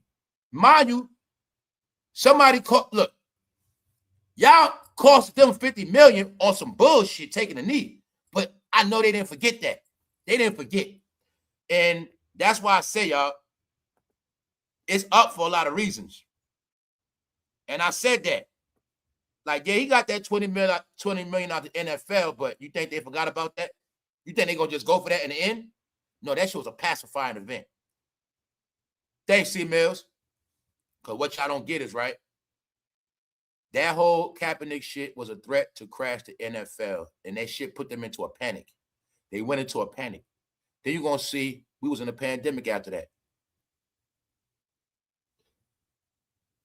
Society, from what I see, society got so rebellious, we had to get put in the house. That's why you're going to see ever since shit been back, things ain't been back normal. They was threatening to collapse the NFL, y'all. Mind you, you're not looking at, they taking a knee. You got players complaining they want more money. The blacks started getting super rebellious. At the same time, they having these Rock Nation brunches talking about black excellence. Oh shit, these blacks trying to take over shit. LeBron taking over the NBA. They taking over they doing all this extra shit. They outside protesting this and that. They got a lot of shit going on. And it has nothing to do with revenue and money. So this is what they did. After they got their money, we're going to get them their Super Bowl, pacify them. But while they doing that, they started promoting the NFL overseas. More. Brazil, London, having games in the UK, having games in Mexico. This is how they started getting other countries into the sport to replace y'all money, y'all viewership, and y'all players. You got NFL players from Africa with African names on their jersey. So I told you, it been this big thing. In my opinion, they got too big for their britches with these finances, and these corporations stuck it to them way up their year. This shit is a sticking of the corporations as well. Because remember when y'all said that it's the black people that make everything move and shake and, you know, the most spenders or this, that, and the third? Well, that also was y'all judgment. Being that y'all the most spending everything and y'all feel that way, well, we're going to make it where we don't depend on y'all dollars no more. And if we don't depend on y'all dollars, then we don't got to hear your mouth because you won't have no leverage. And this the game they started playing. And that's not, I told you, it's going to be this shit called just ignore them. Meaning, if they are who they say they are, they'll prove it. If they got the money and spend, whatever they say they are, they'll prove it when we leave them alone. And that's all that's happened. So now what you've been watching is, being that the check stopped getting cut, you seeing that black entertainment can't sustain itself because you won't put it together. You won't see Tyler Perry just losing his situation. BET canceled. You're not seeing that Jay-Z don't have no more leverage. Oprah don't have no more leverage. Get it? You're not seeing the big picture of what's really happening because you've been blinded by small talk media. Meanwhile, it's been a whole regime change. You a year and a half into a whole regime change that came for a reason. See? And I wanted y'all to get, when I tell you, you don't got to like somebody, but people have been showing you're not wise. You have no power. You have no voice. You have no direction. You have no say-so. You have no promised future. You have no neighborhood. You have no businesses. I can keep fucking going, but your mouth's so big. Now, the question is, who's going to straighten it out? Who's going to fix it? Who's going to straighten it out? Now, another thing. Have that man not earned his right to turn his back on people as much as he got dragged? Matter of fact, he knows they hate him. Now, this other question. Would you do something for somebody if you know they hate you? If you know the people hate your guts, you gonna kiss their ass? You gonna even listen to them? Once you know they hate your guts, what you gonna do after that? All right? So it's a fact they hate them. So in my opinion, he just ignoring them. And that's my opinion. And I'm saying that because everybody's ignoring them. We're in the most time of things needed and celebrities going to basketball games, Met Gala events, because y'all stupid, all right? They say they in New York getting hyped to see Jay-Z. Meanwhile, New York is falling on their face and reporting to homeless shelters. Yes, let's go. We're about to get into it. So now you got it, right? For those who just pulled up, Donald Trump shows loyalty to Nicki Minaj as he skips Cardi B's performance. Soon as Cardi B's name was announced, he got up and walked away and started talking to the commissioner of the NBA, stuff like that, the owner. They're in the booth, all right? Then when she finished, he came back again. We're going to get into the conspiracy of his hair, y'all, because the story is back. They are breaking down what happened to his hair. This is what I was talking about, buckwheat. You see buckwheat with that knife in his hand and his goddamn hand on the blade? That means buckwheat is an idiot and a dummy. Now, I told you yesterday. Now, you think all those content creators that make that face on a fucking cover, they didn't know they were being looked at as idiots. That is the official look of idiot. He got a knife with the blade in his hand. Got it? Buckwheat. Buckwheat. Don't forget, they was looking at buckwheat. Let's go. Security at Madison Square Garden was increased for the president's appearance at the NBA game. Secret Service agents were seen searching fans as they entered the venue. Now, I also seen, did y'all see that situation where the president dissed Stephen A. Smith? He was like, Stephen A. is a nice guy, but he has a low IQ. Yeah, Stephen A. is not that smart. Yeah, because it was said that Stephen A. had put out there that if the Knicks lose, it's going to be because of the president. Even though I already had the jokes about Fat Joe. No, Stephen A., if they lost, it's because of you too. Stephen A., you another one, bro. Let's just stop playing. You didn't believe in Brunson, period. You didn't believe in Brunson, period. You was trashing the Knicks, Stephen A. You didn't believe in Brunson. Stephen A., if you real, go on national TV and admit that you wanted the Knicks to get Donovan Mitchell and not Brunson. If you do that, Stephen A., you will be redeemed. But you know damn well you did not believe in Jalen Brunson. So if anybody also, now if you're going to say the president jinxed him, Stephen A., say you did it too. All right? That's what happened. But the president been going to the games. Let's prove that part. Because even Whoopi Goldberg had to say something. Now, y'all know Whoopi Goldberg always trashing him. Even she said, he been going to the games. Y'all all know that. Trump and Mayor Mamdani are Knicks fans and have been. They're New Yorkers. Everybody know that. That's why I say, I done saw pictures of previous games, him sitting courtside when he wasn't president. So I told you, everybody been playing this game like he's this gump that they all didn't used to look up to and kiss his ass. But see, this the whole thing. Rich people beef with him. They rich. The trick was they got poor people to go against him, even though he might have been the only one to save poor people. He gave him a stimulus check, right? Man, this dude didn't even give you a free bottle at the liquor store. Man, this dude never even gave away no free shot bottles of Douce. He ain't never give you shit. See how you look at shit with your racist ass? This man never even gave a small miniature bottle away of Douce. You got it? He didn't even do that. Somebody gave your ass a whole stimulus check. And your ass ungrateful, right? All right. That's why he said y'all ain't getting nothing else. That's what said, y'all. They said this time gonna be reverse stimulus check. Yeah, hey, y'all, let's stop playing. When they got that check, who was the main ones online calling that shit a stimmy? That's when I knew they was clowns. You got your stimmy? You got your stimmy? You got your stimmy? I'm like, man, they just online idiots. Who are the main ones online talking about a stimmy? Told you they hypocrites and they fake, y'all. They're the same people. You take care of them, look out for them, let them stay in your house, let them hold your car, help them with everything. They're going to still say you ain't do shit. Man, F you. That's why they ain't getting shit. Who was the main ones online talking about stimmies? Thank you, H-Town girl. Thank you very much. Who was talking about stimmies, y'all? Let's stop it. All right. Stimmy. My stimmy. Them niggas was happy as hell when they got them checks. Meanwhile, what happened after that? They still didn't respect that man, right? Remember they was laughing and joking on all this, them pictures. They was still disrespecting, right? That's why they ain't getting nothing else. And that's why to get them back, the EBT got cut. I told you, y'all got a reverse stimulus package this time. See? I guarantee y'all. This what I assume, y'all. I don't care what nobody say. I assume if black people to show that man more love, I think he'd have been breaking off that money for blacks. I think he'd have went out his way just to prove a point. Even if it was for clout, I still think he'd have been doing way more. But guess what? If I don't acknowledge him, I don't even got to talk about him. I let them talk about me. It's just like real life. You let somebody trash you, talk shit all day and whatever. Okay. Y'all keep talking shit about me. That means I don't got to give you shit anyway. I don't even got to acknowledge y'all. You know what I'm saying? Y'all hate me so much, I don't even got to acknowledge you. That's the game you playing. You the one hating on the money bag.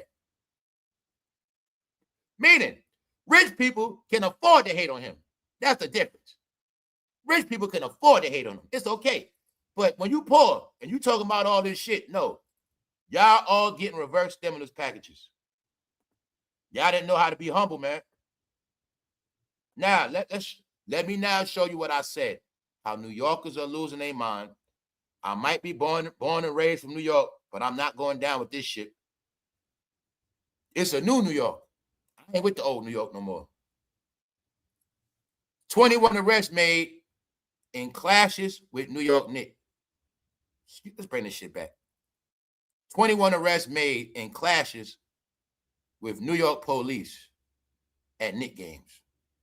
This is my point. I'm about to say this. Guys, y'all still didn't get to y'all fucking head yet. Y'all are still fighting police. I'm going to ask y'all another question right now in this chat.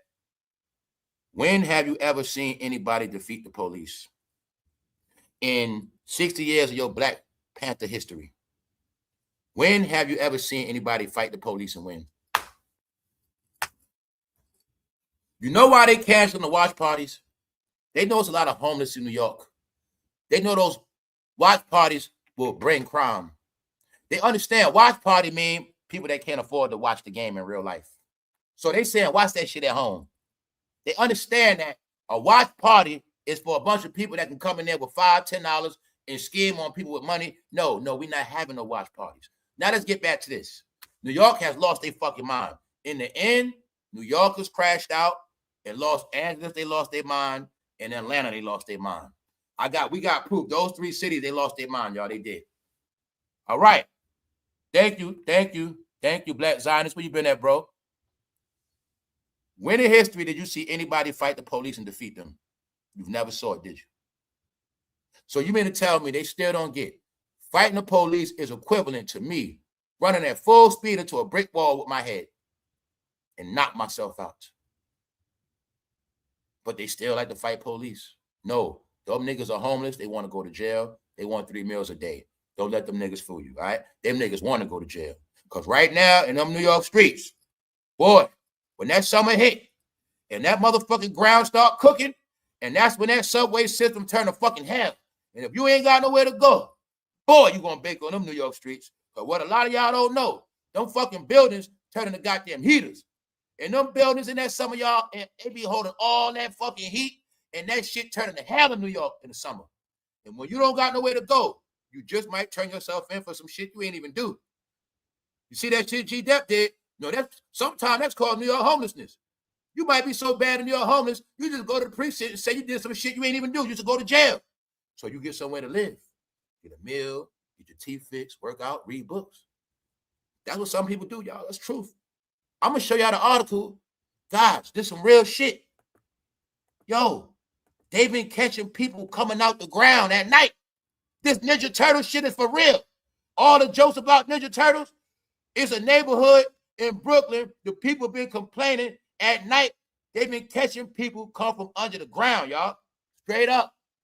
Ninja Turtles in New York right now as we speak. No, New York doing bad. It's a game. They living under the ground like Ninja Turtles. And they got the biggest rats like Master Splinter. Who knew in the end New York City was going to be fucking Ninja Turtles for real? Yo, y'all, I'm going to show y'all the article because the people in the neighborhood scared. They say at night, motherfuckers popping up out the goddamn sewer. Straight up. New York, man. They can't live in the subway no more. That's why.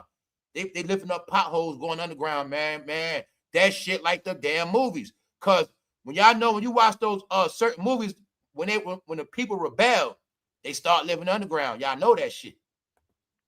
So, a lot of these people that was fighting the police, I think some of them live underground. No, New York, this summer, they're going to be turning themselves in. Trust me on that. Fighting the police. The police are undefeated, y'all. I need y'all to get that through your head today. When have you ever seen anybody, guys, you never even seen a Black Panther punch a police in the face. You ain't never seen nobody beat the police. Never. You got to give me one example. I'm talking about whip their ass, took over a precinct, they whipped the police ass so bad, everybody riding around the block in police cars, took their shit. You ain't never saw that. Took the key, let everybody out of jail. We won. No. So why do y'all still try to fight police, bro? At this point, it proves you're slow, you're idiots, or some of y'all just want to go to jail because you have nowhere else to live. Your girl put you out. Shit hot, New York, you're going to die without a Metro card. You're going to die without a Metro card. You broke, nothing to drink. Oh, man, you're going to pay, bro. I know what y'all niggas doing. You ain't slick. You niggas want to go to jail. But if New York was smart, don't put them in jail. Let her walk around the city the whole summer. Let her walk around. That is your punishment. Once again, New York gonna flip the game this summer. We not locking nobody up. No, we not locking nobody up. Not this summer. Your ass gonna walk around the whole city until you fucking melt underground. Nah, y'all, this shit for real. This is what they really doing in New York. So don't get it twisted. Jay-Z at Knicks games, but he ain't doing shit for the people. Yo, it ain't about what Jay-Z gonna do. I'm just showing you why it's funny. Jay-Z at the game. Now let's look at New Yorkers. Let's look at everybody that was proud to love Jay-Z. Jay-Z. So this is what you got your fans doing now, bro. You should be ashamed of yourself, bro. You know damn well out of all of them, at least 5 of them Jay-Z fans. New Yorkers entering the homeless shelters surge 27%. 27%, y'all. The numbers going up. I already told them around here. I told them they better leave a long time ago. I already said all this shit. Anybody didn't leave, they hard-headed. They thought they was going to beat the system. They thought the system was going to be written forever, but I'm telling you, they had a nice plan. They told them to move upstate. They told them do different things. People didn't want to listen. Bingo. Now when you lose it all, you can't leave. You stuck. You ain't got no money to travel. The more your family, the bigger your family, you might not got no family out of town. Your family big. You ain't got enough money. Now you stuck. New Yorkers are entering homelessness at a high rate as Jay-Z is going to the garden there. This shit just funny to me, y'all. No, this also means fans are going broke. Regular people, shoppers, consumers, taxpayers.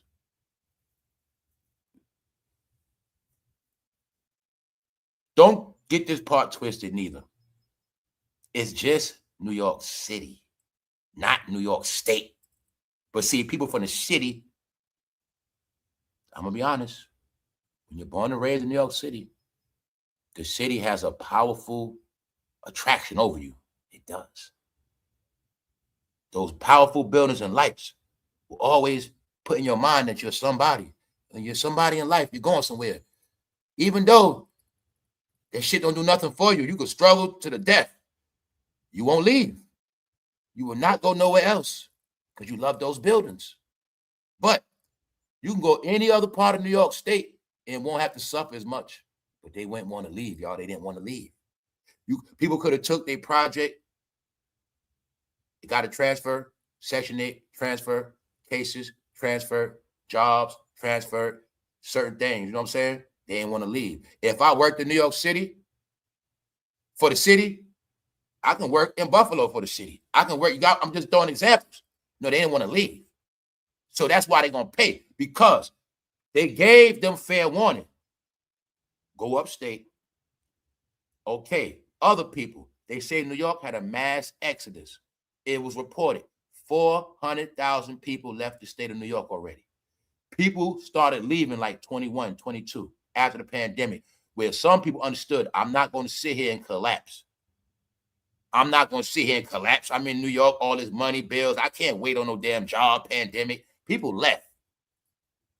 They stayed. A lot of people that stayed are now homeless. It's 2026 now, y'all. So let's go back to Serena from yesterday. Now, you know the word was Serena not looking too good. It was said she couldn't even serve. People want to know why she coming back old. Now, I'm going to give you the other side of it. She played yesterday.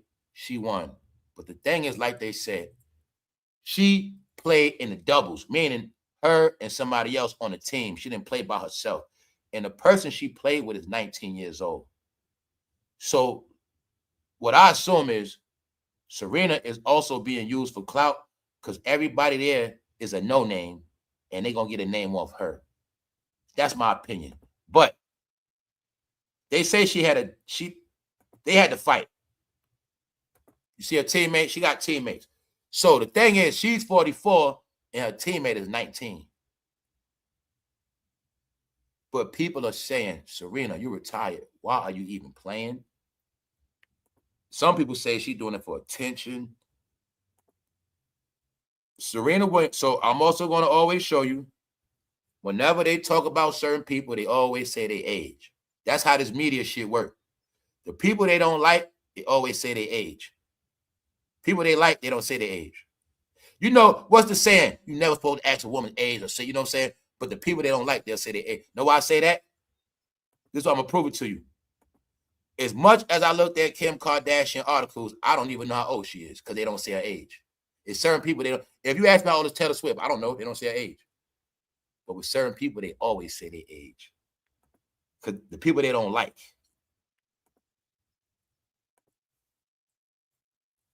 Like when they say the president, they always say his age. But when they were saying Joe Biden, they didn't never say it. They ain't just say his age like that. I'll tell you, that's how they play the shit. Serena Williams, 44. This is trying to troll her. 44 teamed up with the Canadian teenager Victoria Maboko, 19. So she's from Canada. In the first round of the HSBC Championships Women's Double Tournament, the pair faced number 3 seeded team, American. So they had Serena with a Canadian going against an American. An American named Nicole Martinez and New Zealand's Erin, Rootliff. Long story short, Serena was going against another American because she's on the same team with the Canadian. Long story short, y'all, they say Serena and them did. They won. They won, but they said they had to fight. But you see, they got Serena with a 19-year-old. Let's move on, y'all, because Serena, oh yeah, yesterday, tell you the numbers always going to improve. Corny and boring. Corny and boring. Nobody cares about Serena Williams, y'all, because she hung around that rap. Now let's get into the funny shit. We're going to get into this hair shit. It ain't just funny. We're going to look at the facts of it. Yes, Kanye West has done his advertisement for Gemini season. All the Geminis stand up.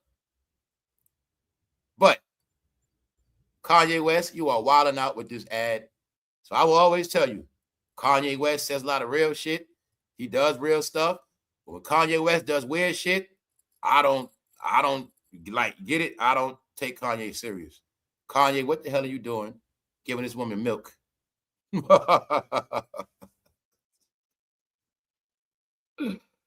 But you want to know what's funny, y'all? This is the inside joke, right? This is the funny shit. Now, you remember the other day I was talking about how they trying to say Kanye finished and all this shit? Then I showed you Kanye West sold out the big stadium. It was national news. He sold 100,000 in Istanbul. Somebody heard about that.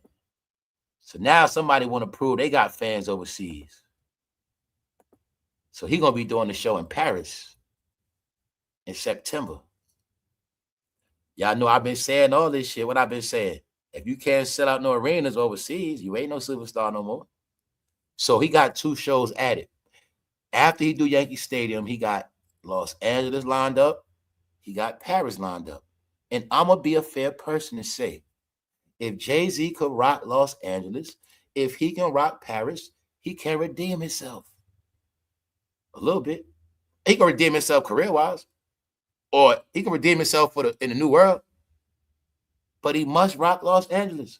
And he must rock Paris. All right? That's it.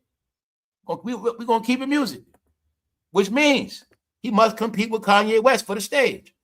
They said, watch the throne. Well, let's see who still got the throne. But no, this Kanye shit inspired him. I'm telling you, y'all, all of this, everybody getting light and shine, I think is tearing your boy up. So now he want to prove he can outsell some shit overseas. 2 shows added. In Los Angeles, you know what's going to happen. All the black celebrities going to be there. All right, but let's go. Let's move on, y'all. Let's get into it. Meaning, exclusive. You see the title, exclusive. Exclusive. So we're going to take a look at this again. Now, my whole analysis of this is in the story because I need this shit proven. I've never seen dreads taken out, but it's many different things in this story. It's layers. It's being rumored that he had extensions. People saying he had dread lace front. People saying he took his dreads out. But it's an exclusive. What else people not getting? his hair overshadowed every other thing.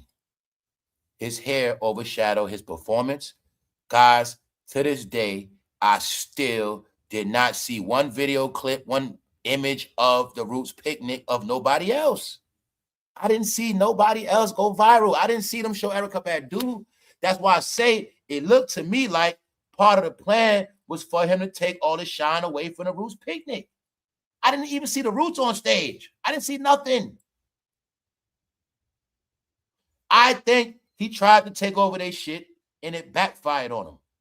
I don't think his hair trending was part of the plan.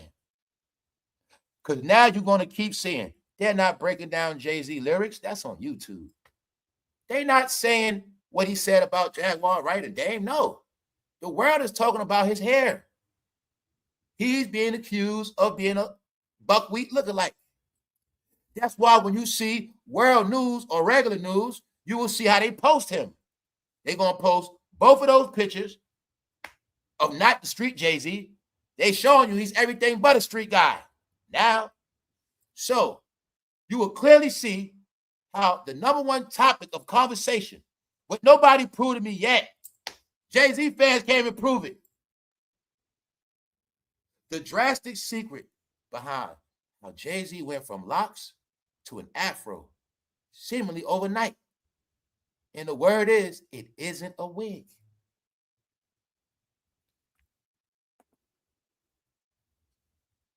So let's go.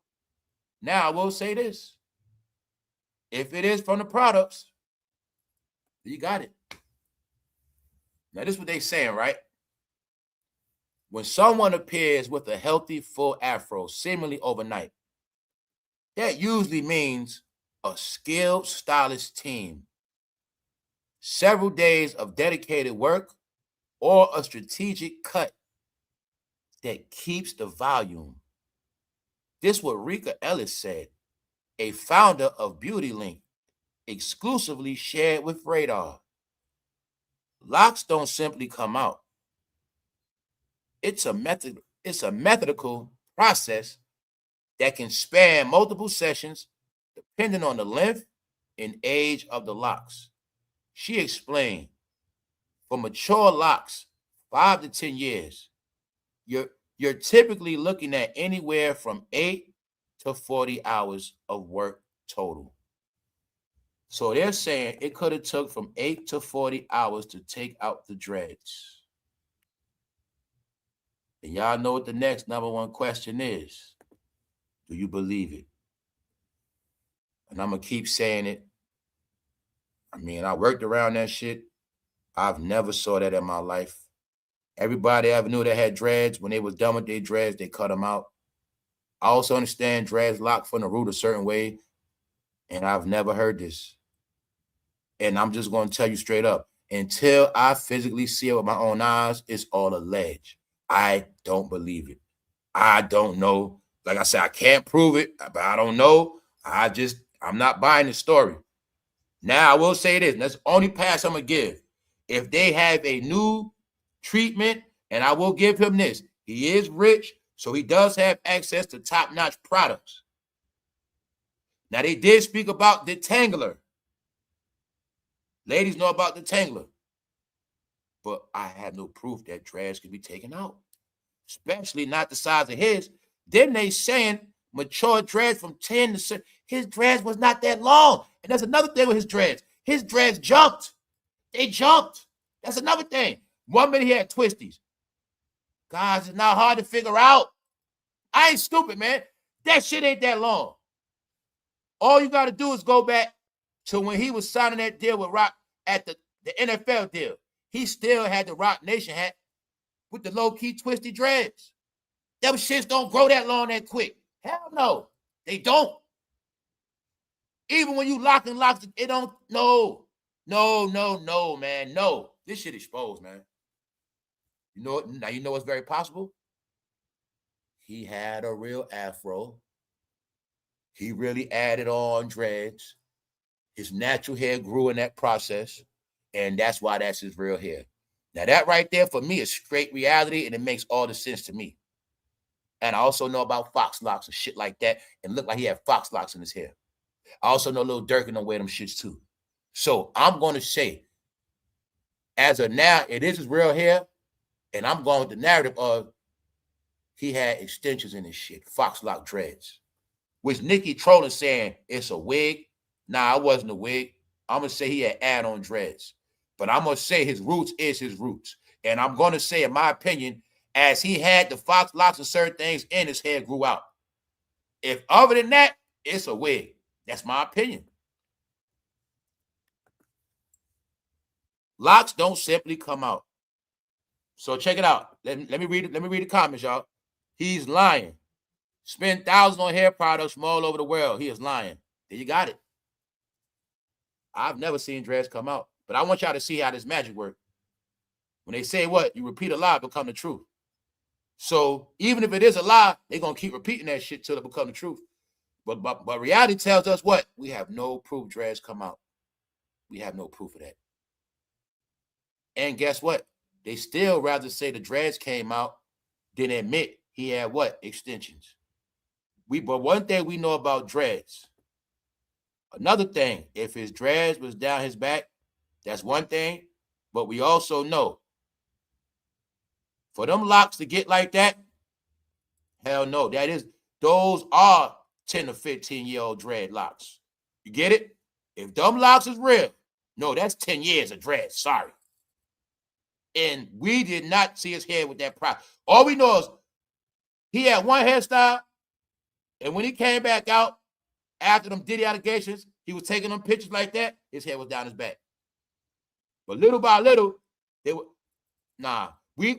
did not see the growth of the little, y'all know it's supposed to be little dreads, skinny dreads. They grow longer as they're skinny.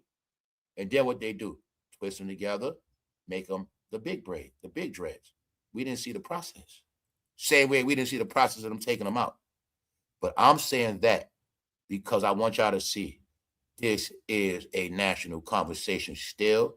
And another thing y'all don't get, people that are not black, that do not know about black hair, they don't know what the fuck happened. They don't know what's going on. You get it? So it's also people that's not black trying to figure this shit out. Like, we've never saw that. How the hell did that happen? You get what I'm saying? That's why this person is talking to a particular media outlet, explaining it. But I told you, I don't believe nobody. I'm going to leave it at that. I tell you, they lie their ass off. So what we're going to need in the world of 2026, in a time of transparency, proof, facts, and analytics, we must see a video of somebody getting their dreads taken out. They had them for 10, 15 years. They got to do a TikTok video. They got to do something. I don't care if you get a homeless man up the street with dreads. We have to see it. I got to see it with my own eyes. With no camera tricks, the whole fucking process. Until that, I don't believe it. But I will say this. I still had no proof it's a wig.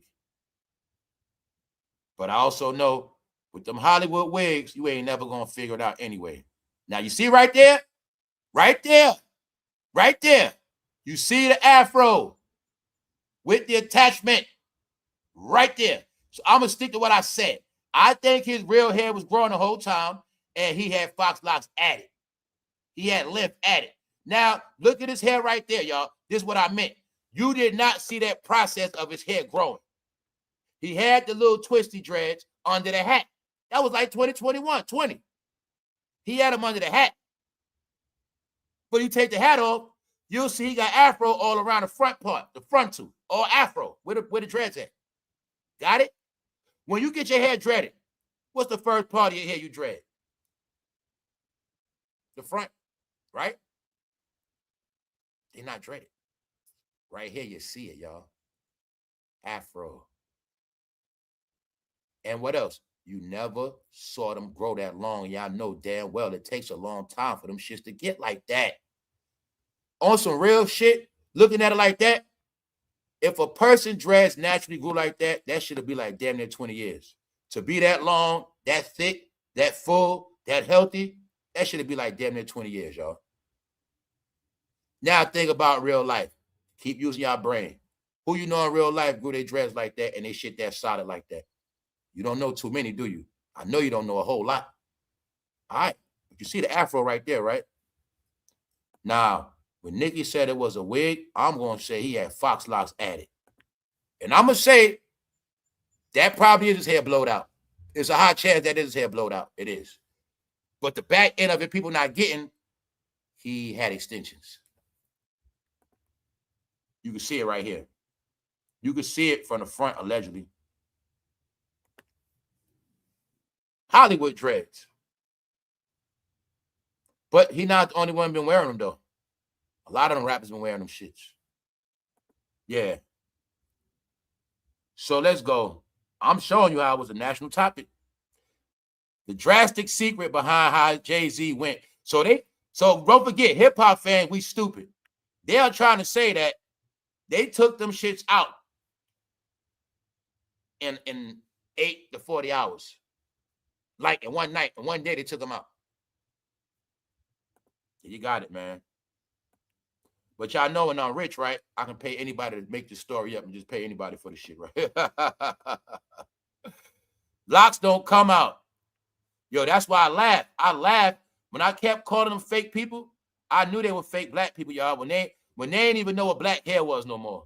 They looking at black hair, don't even know the difference in black hair. That's when I knew they were lost. Super lost. Super lost.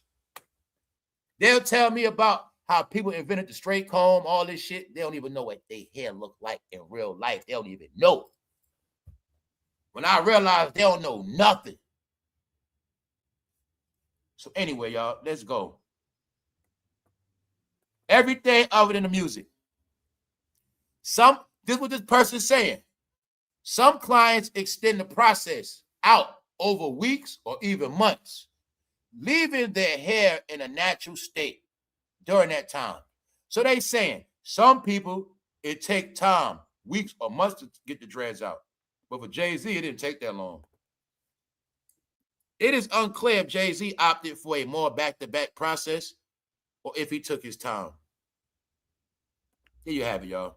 A goddamn national story. The session involves, now here's the example. This is what they say happened. Now look at his hair right there. Does it look fully dreaded? Or does it look like an afro with some other shit going on? You see the roots right there, y'all. You see the roots. Where are the dreadlock roots? All right. Told you, they always banked on y'all being stupid. And a lot of y'all still are. I'm sorry to tell you, man, but it's just the truth. The sessions involve saturating the hair with a conditioner or detangling product and using a comb or fingers to carefully unravel from the tip back toward the root and repeating the process until complete. So they just told us with a special conditioner, you can take out dreadlocks with your fingers. Oh my God. I cannot believe the fucking measures they will go with these lies, y'all. Holy shit. I'm going to say, bro, you are spending so much money on this damn media. It's not making no sense now, man. They just told us you could take out. I'm just going to move on, all right?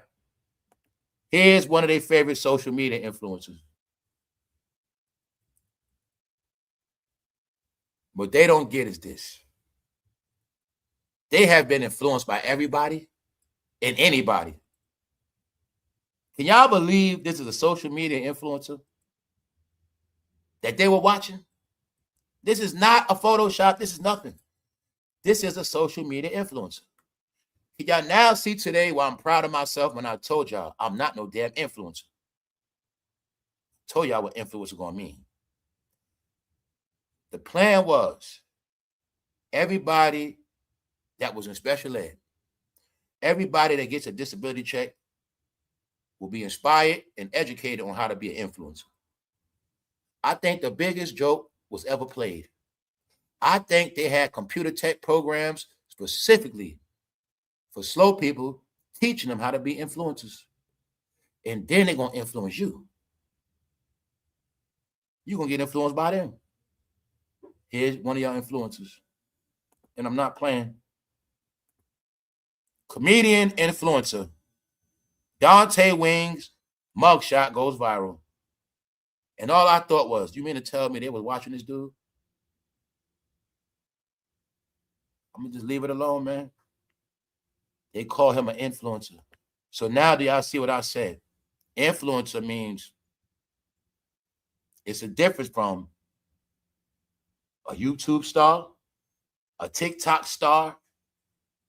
They'll say it. A TikTok star, YouTube star, so-and-so. No, they call you influencer. Means you're nobody, you're a dummy, and you're an idiot. Influencer. Guys, I'm trying to be politically correct.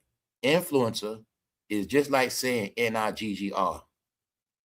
Comedian, N-I-G-G-R, Dante Wings. Influencer means, I told you, there's many ways I can disrespect you by calling you an influencer or a hip-hopper. Yes. Because they mean the same shit. N-I-G-G-E-R, man. Floyd Mayweather's ex-manager fires back, calls BS on the lawsuit. It is being said, they say Floyd lying, man. Ain't nobody cheat you, Floyd. You cheated yourself. It ain't our fault you can't read. It ain't our fault you made us do everything. I think that's what they saying, y'all. All I'm saying is this. I don't know if this Floyd Mayweather true. Something telling me part of it is true. I understand they have been going through financial crisis like every other business corporation. If we saw like malls close down, we have saw Foot Lockers, Burger King's closed, Red Lobster closing, people downsizing. It's not hard to figure out. On top of that, these people spend more money than Red Lobster. They spend a lot of money. 5 years of spending money, paying taxes, bad investments. He admitted to bad investments. He admitted to that. I'm saying this. They're not broke, but they lost a lot of money. I'm going to say all of them. I'm going to say your boy Hov been losing a lot. He said he lost 20 million. He claims, but I'm going to say he lost more than that. Because I know one thing, if they're not making money, they losing money. In these past years, they have not been getting no new money. And I'm going to tell you, I'm going to know Hov getting that money. I'm going to know he getting money on a certain level again, or his money is straight when they rebuild a new house, right? So even though they billionaires, when they start bragging about their new house they getting built and it's being built, then I believe them. As far as I know, Hov assets could be frozen. I don't know. How I know Diddy gonna get sent to jail as punishment. His punishment gonna be his assets get frozen. Who knows? Your deal's gonna get frozen. We'll never know, will we?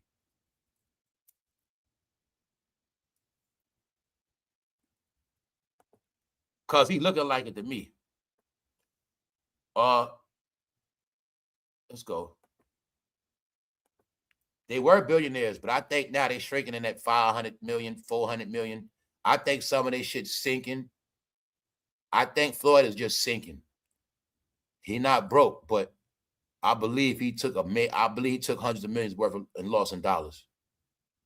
When this guy was throwing 30 grand in the pool and shit like that, just throw money in the pool, in the water. All right. So remember, real rich corporation people don't do shit like that. So even if rich corporations go bankrupt, come on, y'all. No, the story of the incompetence is in y'all face, y'all. Guys, this is not a mistake. I don't even put Floyd in it. Let me put Floyd in it. You've never seen Floyd going out like this. The same exact year, he's going out like this. Guys, if you can't see the fall from grace, I don't know what to tell you. Now, y'all always get it when it's a low-level celebrity. When it's a low-level person, y'all get it clear. Laugh your ass off. Y'all always get it clear when it's somebody that's irrelevant. You get it clear. You laugh. Man, they fell off. You joke on their ass. Man, they fat. But when it's somebody you love, you don't do it. Like, y'all show this fat picture of him. But when they said Rihanna and Bae was big, y'all didn't laugh at them. When they say other people chunky, you don't laugh. But I look at them as they all the same. They're going out bad. Now, for people that don't know Adrian Broner, he was a boxer. Something happened to him too. Remember, he started talking about Floyd. You're going to see after he finished talking junk about Floyd, Somehow his career started fading away. He going out bad. He looking pregnant. He going out real bad. And I was thinking, how the hell you go from a 6-pack to that in 2 years? But that man been on them meds. No, y'all, when you put it all together, you will see the big, big crash. You got to put BT in there, put Tyler Perry right there, put all of them in that one shit, and you'll see it clear. All of them are sinking, y'all, or embarrassing themselves, or somehow they not who they used to be. Serena Williams, she all small, you know, they saying she can't play tennis no more. Ah, y'all, this is something going on, man. Y'all culture is being exposed. DJ Academics goes in on Lil Baby and Atlanta rappers. Word is, they all snitches. Did y'all know about this dude allegedly slayed? That was Britney Spears' songwriter. His name was Tally Riley, like Teddy Riley. I never heard of him, but he worked with Britney Spears. Oh, I got one for you right here. Those are fake in his hair. Got him right here. Told you they all been doing it. They been wearing fake beards, all that shit, y'all. When y'all gonna get? Entertainers are fucking Hollywood. You understand? Steve Harvey wore the damn toupee. Getting it cut, flat top, all that. Y'all get it with Steve Harvey. If you watch a movie, you get it. Here it go right here in your face. He got fake dreads, y'all. They right there. You see him? All he did was split the afro down the middle. Bingo, bingo, bingo. But when I found out they wear fake beards as well, because I saw a couple years ago, somebody's beard was coming off and they showed it. They were sweating and their beard was coming off. So that's not being got hip. No, they wear fake beards too. Then I learned that you can buy, once I learned in the shop that you can buy them shits. If I order one, I can order that shit right now, bro. You come to the shop. It's my job to cut that shit out exactly to fit your face with the razor and all of that. No, the whole thing is this. All the years men kept talking about how women are fake with extensions. But the last 5 year plus, these men have been wearing so many fake things, from fake dreads, fake braids, fake beards. They just have. Even some of them are going to get fake meat, prosthetic meat, all this shit, fake muscles. No, here's your proof right here what Jay-Z had in his head. The same exact shit he got. Right? Plus, my people know you've been getting dreads and all that your whole life, guys. You know dreads lay a certain way on that head. You see the afro right in the damn front. Real dreads and braids start from the goddamn front. Y'all supposed to know that. But guess what? What they know is when you putting that fake shit in, they know not to mess with their roots. They don't mess with the roots of their hair. Let's go. 8 reasons why people are ditching their iPhone for Android. Y'all got it now? Somehow everybody's coming back to Android. Glad I never was on that iPhone bandwagon. Tell you, iPhones were just for y'all. Y'all all were in the iPhone cult. The 1, the 2, the 3, the 4, the 5, the 6. It's okay though, but I always told people Galaxy was first. The whole technology was started first by Galaxy Samsung. To this day, I still have Galaxy Samsung. Never went with the iPhone shit, y'all. Salute to y'all that did. Y'all all got put in your own cult because y'all gonna buy everything on that fucking phone. You're gonna subscribe to everything on that fucking phone, and y'all gonna be the main ones brainwashed by that phone. Salute to all the iPhone users. Yes. But a lot of people are coming back to Galaxy. Yeah, because all iPhone did was steal all Galaxy shit anyway. And charge more money and all this extra bullshit. That's about it. So you got it now? No, you know what else happening? Man, people losing money. They going broke, man. People going back to basic ass flip phones. And when they say goddamn going back to Samsung, they going to get the A10, the low level shits. But I will show you still the conversation of the day. Don't worry. We about to go back into what the president did to Cardi B, and we're going to have some more laughs at that Diddy story. The Diddy story is something which is a repetitive story of what he does to get that record deal. But this the real topics of the day. 10 reasons why men are done chasing women. Now I'm about to show y'all some weird shit. Let's look at the reality of America, of life. Guys, it is now a mental issue when it comes to men and women dealing with each other now. It's this new, slow shit. I'm going to just tell you like this. Men and women are so separated now. It's damn near like men and women are now divided. I think everybody got into the same sex so much, it's starting to show. Not just sexually. All the men so much about their bros. All the women about their sisters and BFFs. Everybody been dealing with the same sex so much. They're uncomfortable with the opposite sex. It's starting to show it. It's starting to show. 10 reasons why men are done chasing women. Now, let me show you the other story to match what I'm telling you. 10 reasons so many good women are still single. Now, let me put together the yin and the yang for you to show you what I'm talking about. It's Gemini season, right? So they saying right here, so many good women are still single. But then right here, what it says, men are done chasing women. You now see why so many good women are single? Because the men stopped chasing the woman. So, like I said now, y'all, this is a mental issue. I just told the people the other day I saw a female, I just hollered, I just said, you look pretty for no reason, just to do it. Because at the same time, I need to keep my skills up. I must keep up my social skills. So if I see you in public, lady, and I'm gonna just say, how you doing? I'm gonna do something, hold the door. You look good, you got a man, I'm looking for your ring, I'm doing something. I gotta stay normal. And I'm gonna let you know you still being pursued out here. I'm not one of them. You got it? So it's a mental issue now. Just like women. Y'all got a mental issue. Looking at your phone all day. There's nothing there, lady. What you looking at? Y'all, I'm gonna tell y'all all this shit, guys. Looking on your phone in public, it make you look slow now. It just does. Were you on your phone in public, it make you look slow, like you're slow. It does. When you walk down the block on your phone, you walk in the store on your phone, stand at the counter on your phone, you pump your gas on your phone. There's nothing on your phone, y'all. What's on there? What's on there? Since you've been on your phone, what did you get out of it?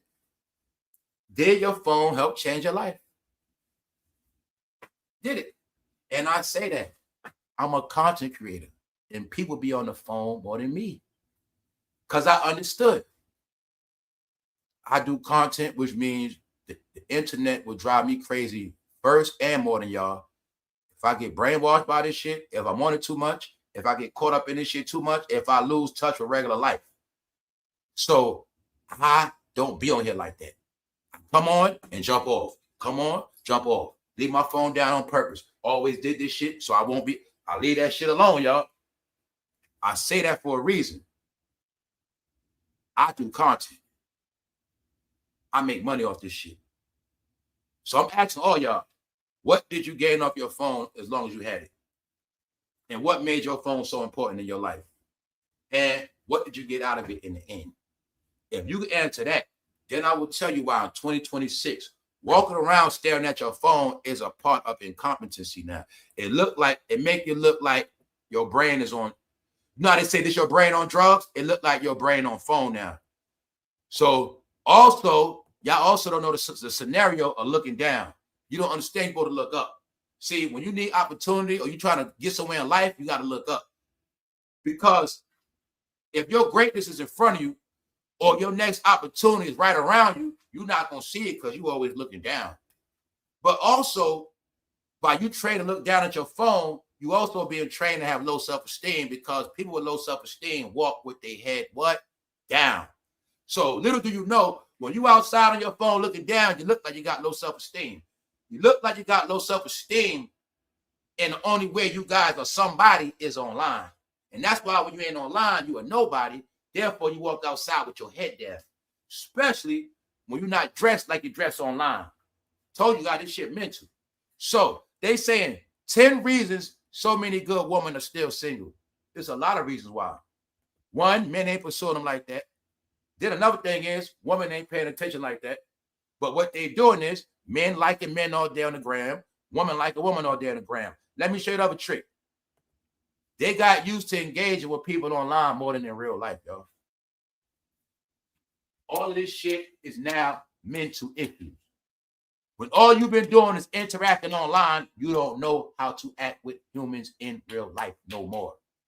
That's what's been happening, y'all. Got it?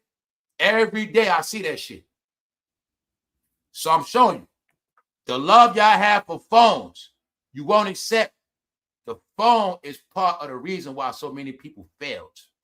Because if your phone didn't help your life, meaning if you can say, I got a job off my phone, but that shit did something for you. That shit worked. Meaning you earned the right to be on that phone all day. Why? You got your job off that shit. You be at work, chilling on your phone at work. You ain't no clown. You know what I'm saying?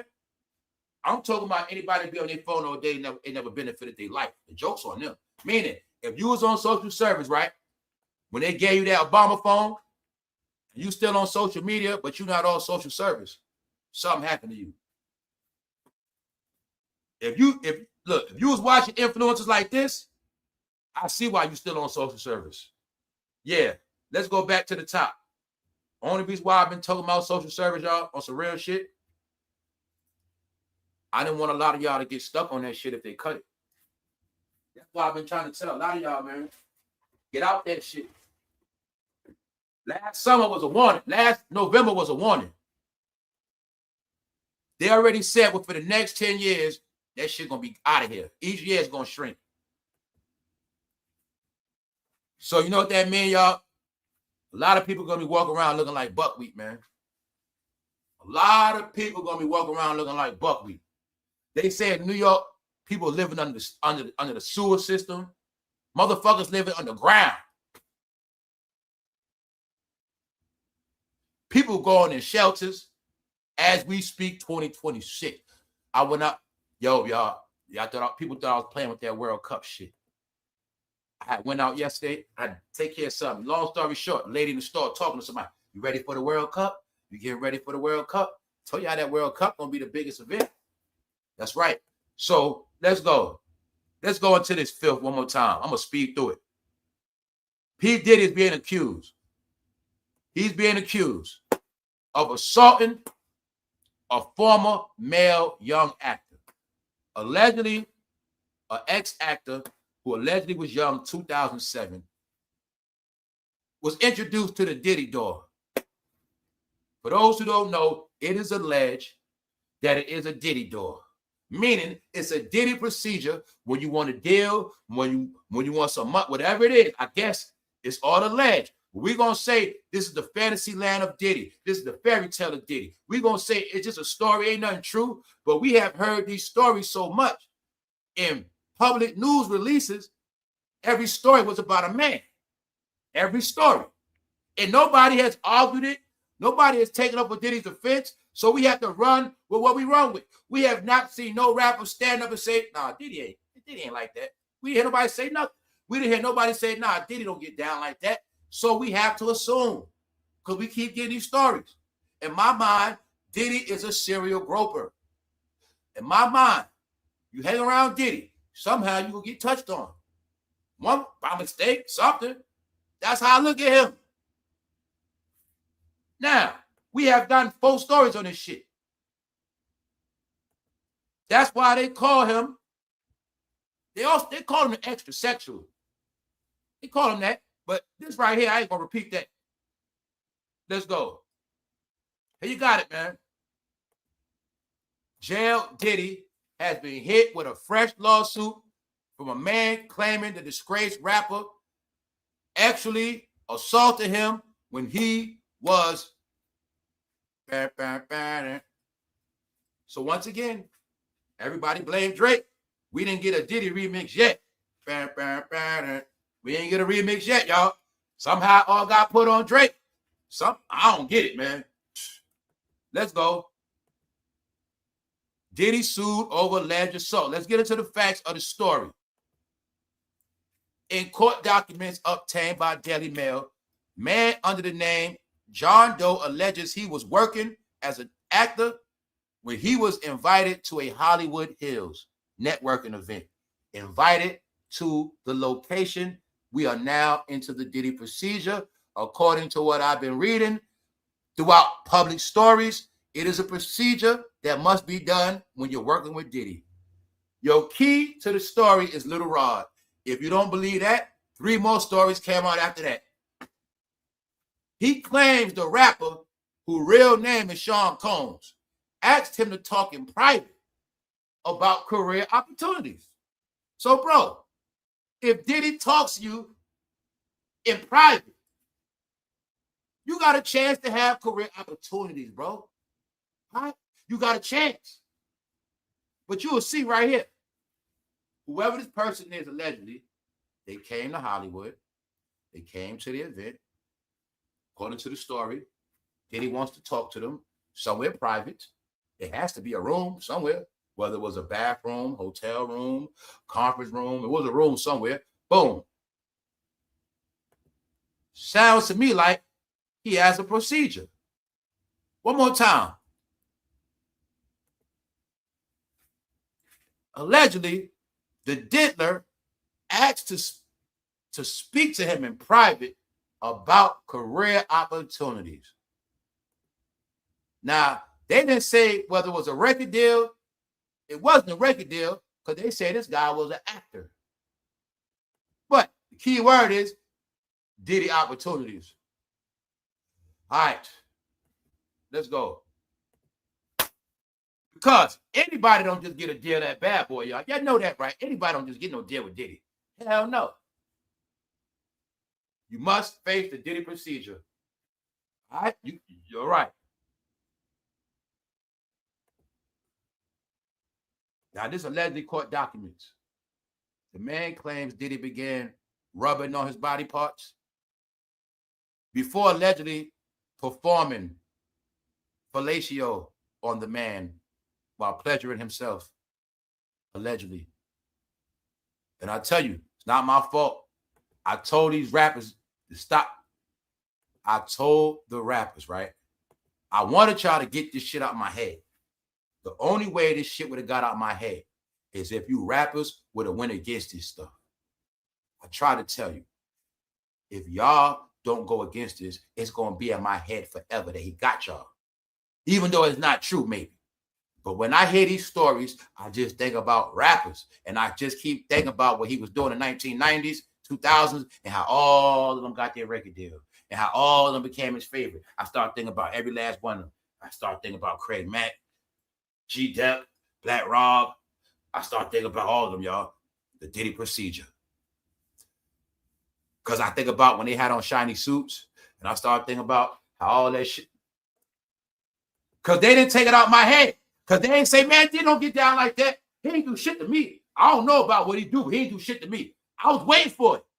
I believed in them. But they didn't say nothing. So now I'm going to say the Diddy procedure is for real. But I'm going to say he didn't do this one. Then you got it. They want me to think Diddy pick and choose. Little Rod come out. They want me to think he pick and choose.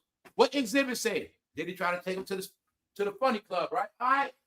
You heard everybody expose Diddy except for the main New York rappers. That's my point.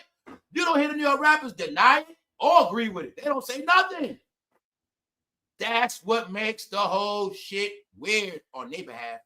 Even Exhibit said, man, Diddy tried to take me to the club, right? No, Exhibit was telling what Diddy been doing. And that's why after that, Exhibit ain't had no fucking career. He was running his mouth about the same thing Diddy did with Jim Jones and all that. Because when Exhibit said Diddy tried to take him to that club, that's when I started looking at them pictures different. I started saying, oh shit, they are in some of those rainbow clubs. They are. It's in your face. You know what I'm saying? So long story short, Here you got it, y'all. You want a record deal, bro? Well, wait till Diddy come home, man. Here's the procedure. The man claims he told Diddy he felt uncomfortable before somebody went downtown. The documents claim Diddy began rubbing on his body parts before allegedly performing. So you got it? All right, man. We're going to leave this alone, man. Right here. The suit right here told him that it's the funny shit. According to this story, Diddy treated this man. I got to be correct, man. First thing first, it's supposed to be what he did to a grown man when he was a minor. The grown man got the paperwork, allegedly. But I'm not going to say it's funny because this allegedly happened to a minor, but it made me think of what he do to grown men. After Diddy had his way with this individual, it is said he walked out the room. Like, he finessed them. He lied and said, we're going to talk about your opportunities. And then after they finished, I'll holler at you later. Left this person in the room like a used condom. So right here it tells you, the man thought he had possible opportunities. Diddy told him after the alleged act that he would keep him in mind for possible opportunities before leaving the room and the man by himself. So Diddy left the man hanging, allegedly according to the story. After Diddy had his fun with him, he left his ass in the room to wait on his opportunities that's never going to come. All right? That's the story. So I'm also going to say,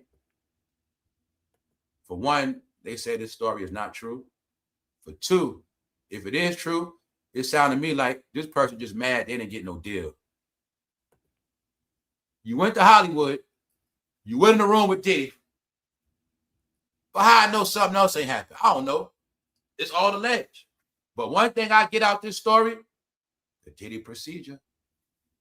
If Little Rod didn't tell me that happened while they was making music, if somebody else didn't say other shit, we're not going there. No. But Diddy's team said this is straight made up BS. Which make me think somebody putting bogus news on Diddy, man.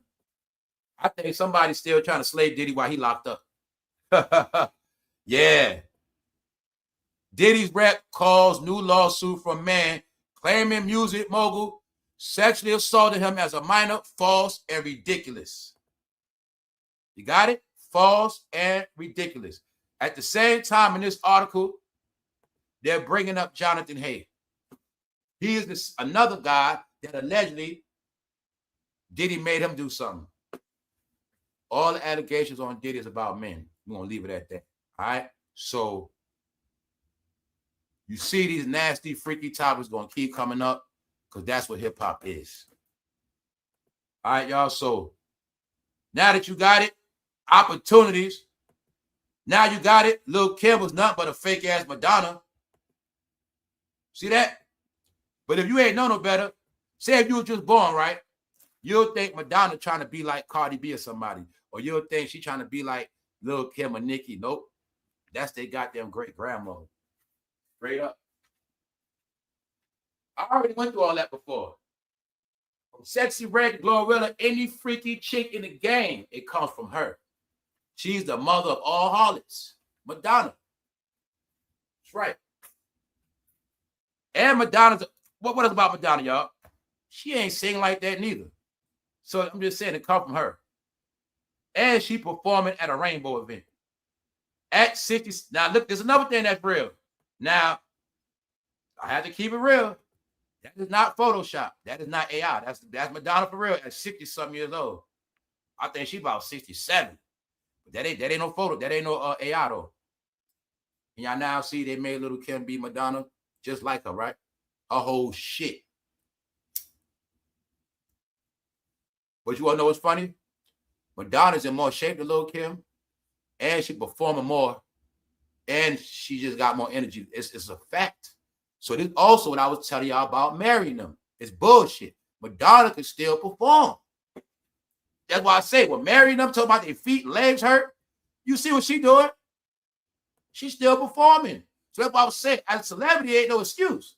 It ain't no goddamn excuse as a celebrity. No, the black celebrities, their ass was lazy, sitting on their ass, playing around. But when you Madonna and older people, they know they got to still perform. Elton John, and they got, it ain't no damn excuse, my legs, my feet hurt. You see she's 60-something still performing, y'all. So my point is, y'all all know this is the normal procedure in this game. They're going to perform when they older. But there's no excuse talking about my feet hurt. The crowd see you mad like you don't want to be there. Who does that? All right. Just know, man, Madonna is Lil' Kim's great-grandmother, man. All right? Now you see Tupac. Tupac hit that? All right. It is also said, Madonna, turn your ass out. Dennis Rodman. On that note, y'all, let me share this last recap. Cardi B performing. It is alleged the president walked away. The president shows loyalty to Nicki Minaj as he skips Cardi B's performance. Let's get with the facts.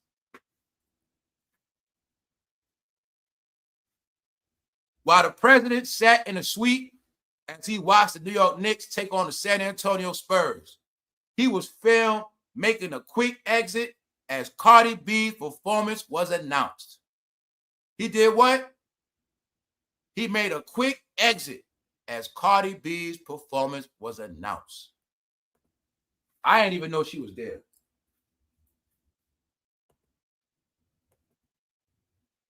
He did not return to his seat until after Cardi B finished performing, coming back in 3 minutes into the third quarter.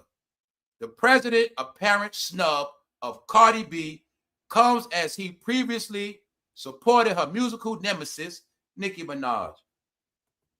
There you have it. The president shows loyalty to Nicki by walking away from Cardi performance and laughing at Mr. Got it? Your king was not in the booth. I'm going to say it again, and we're about to get out of here. Their king was not in the booth. So if you don't get that part, how you the king of New York and you ain't in the booth with the kings? All right, he got dethroned. That's what that mean. No more crown. That's what they trying to tell him. That's a dunce hat now. You ain't got no crown. You gonna wear this goddamn dunce hat. You gonna walk around looking like buckwheat. You ain't no damn king no more. Now you fucking buckwheat. So sad. They trying to troll your boy, man. On that note, y'all see Buckwheat with that knife in his hand? He got the blade in his fingers.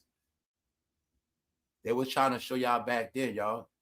Idiots, dummies, stupid, goofballs. This is what they all gonna grow up to be one day. Big ass fucking joke. Scary. That's why that was y'all know back in the day they showed a movie with their eyes busting out. I tell you the word is they scary. That's the word. That's the reason why they shot each other up the most. That's the main reason why they always want guns and all this shit, because they scary as fuck. Yeah, that's the whole key. Like y'all scared of the boogeyman, because the word is also, a lot of time they said the Klan, they wasn't doing shit. They were just scaring them with them white suits.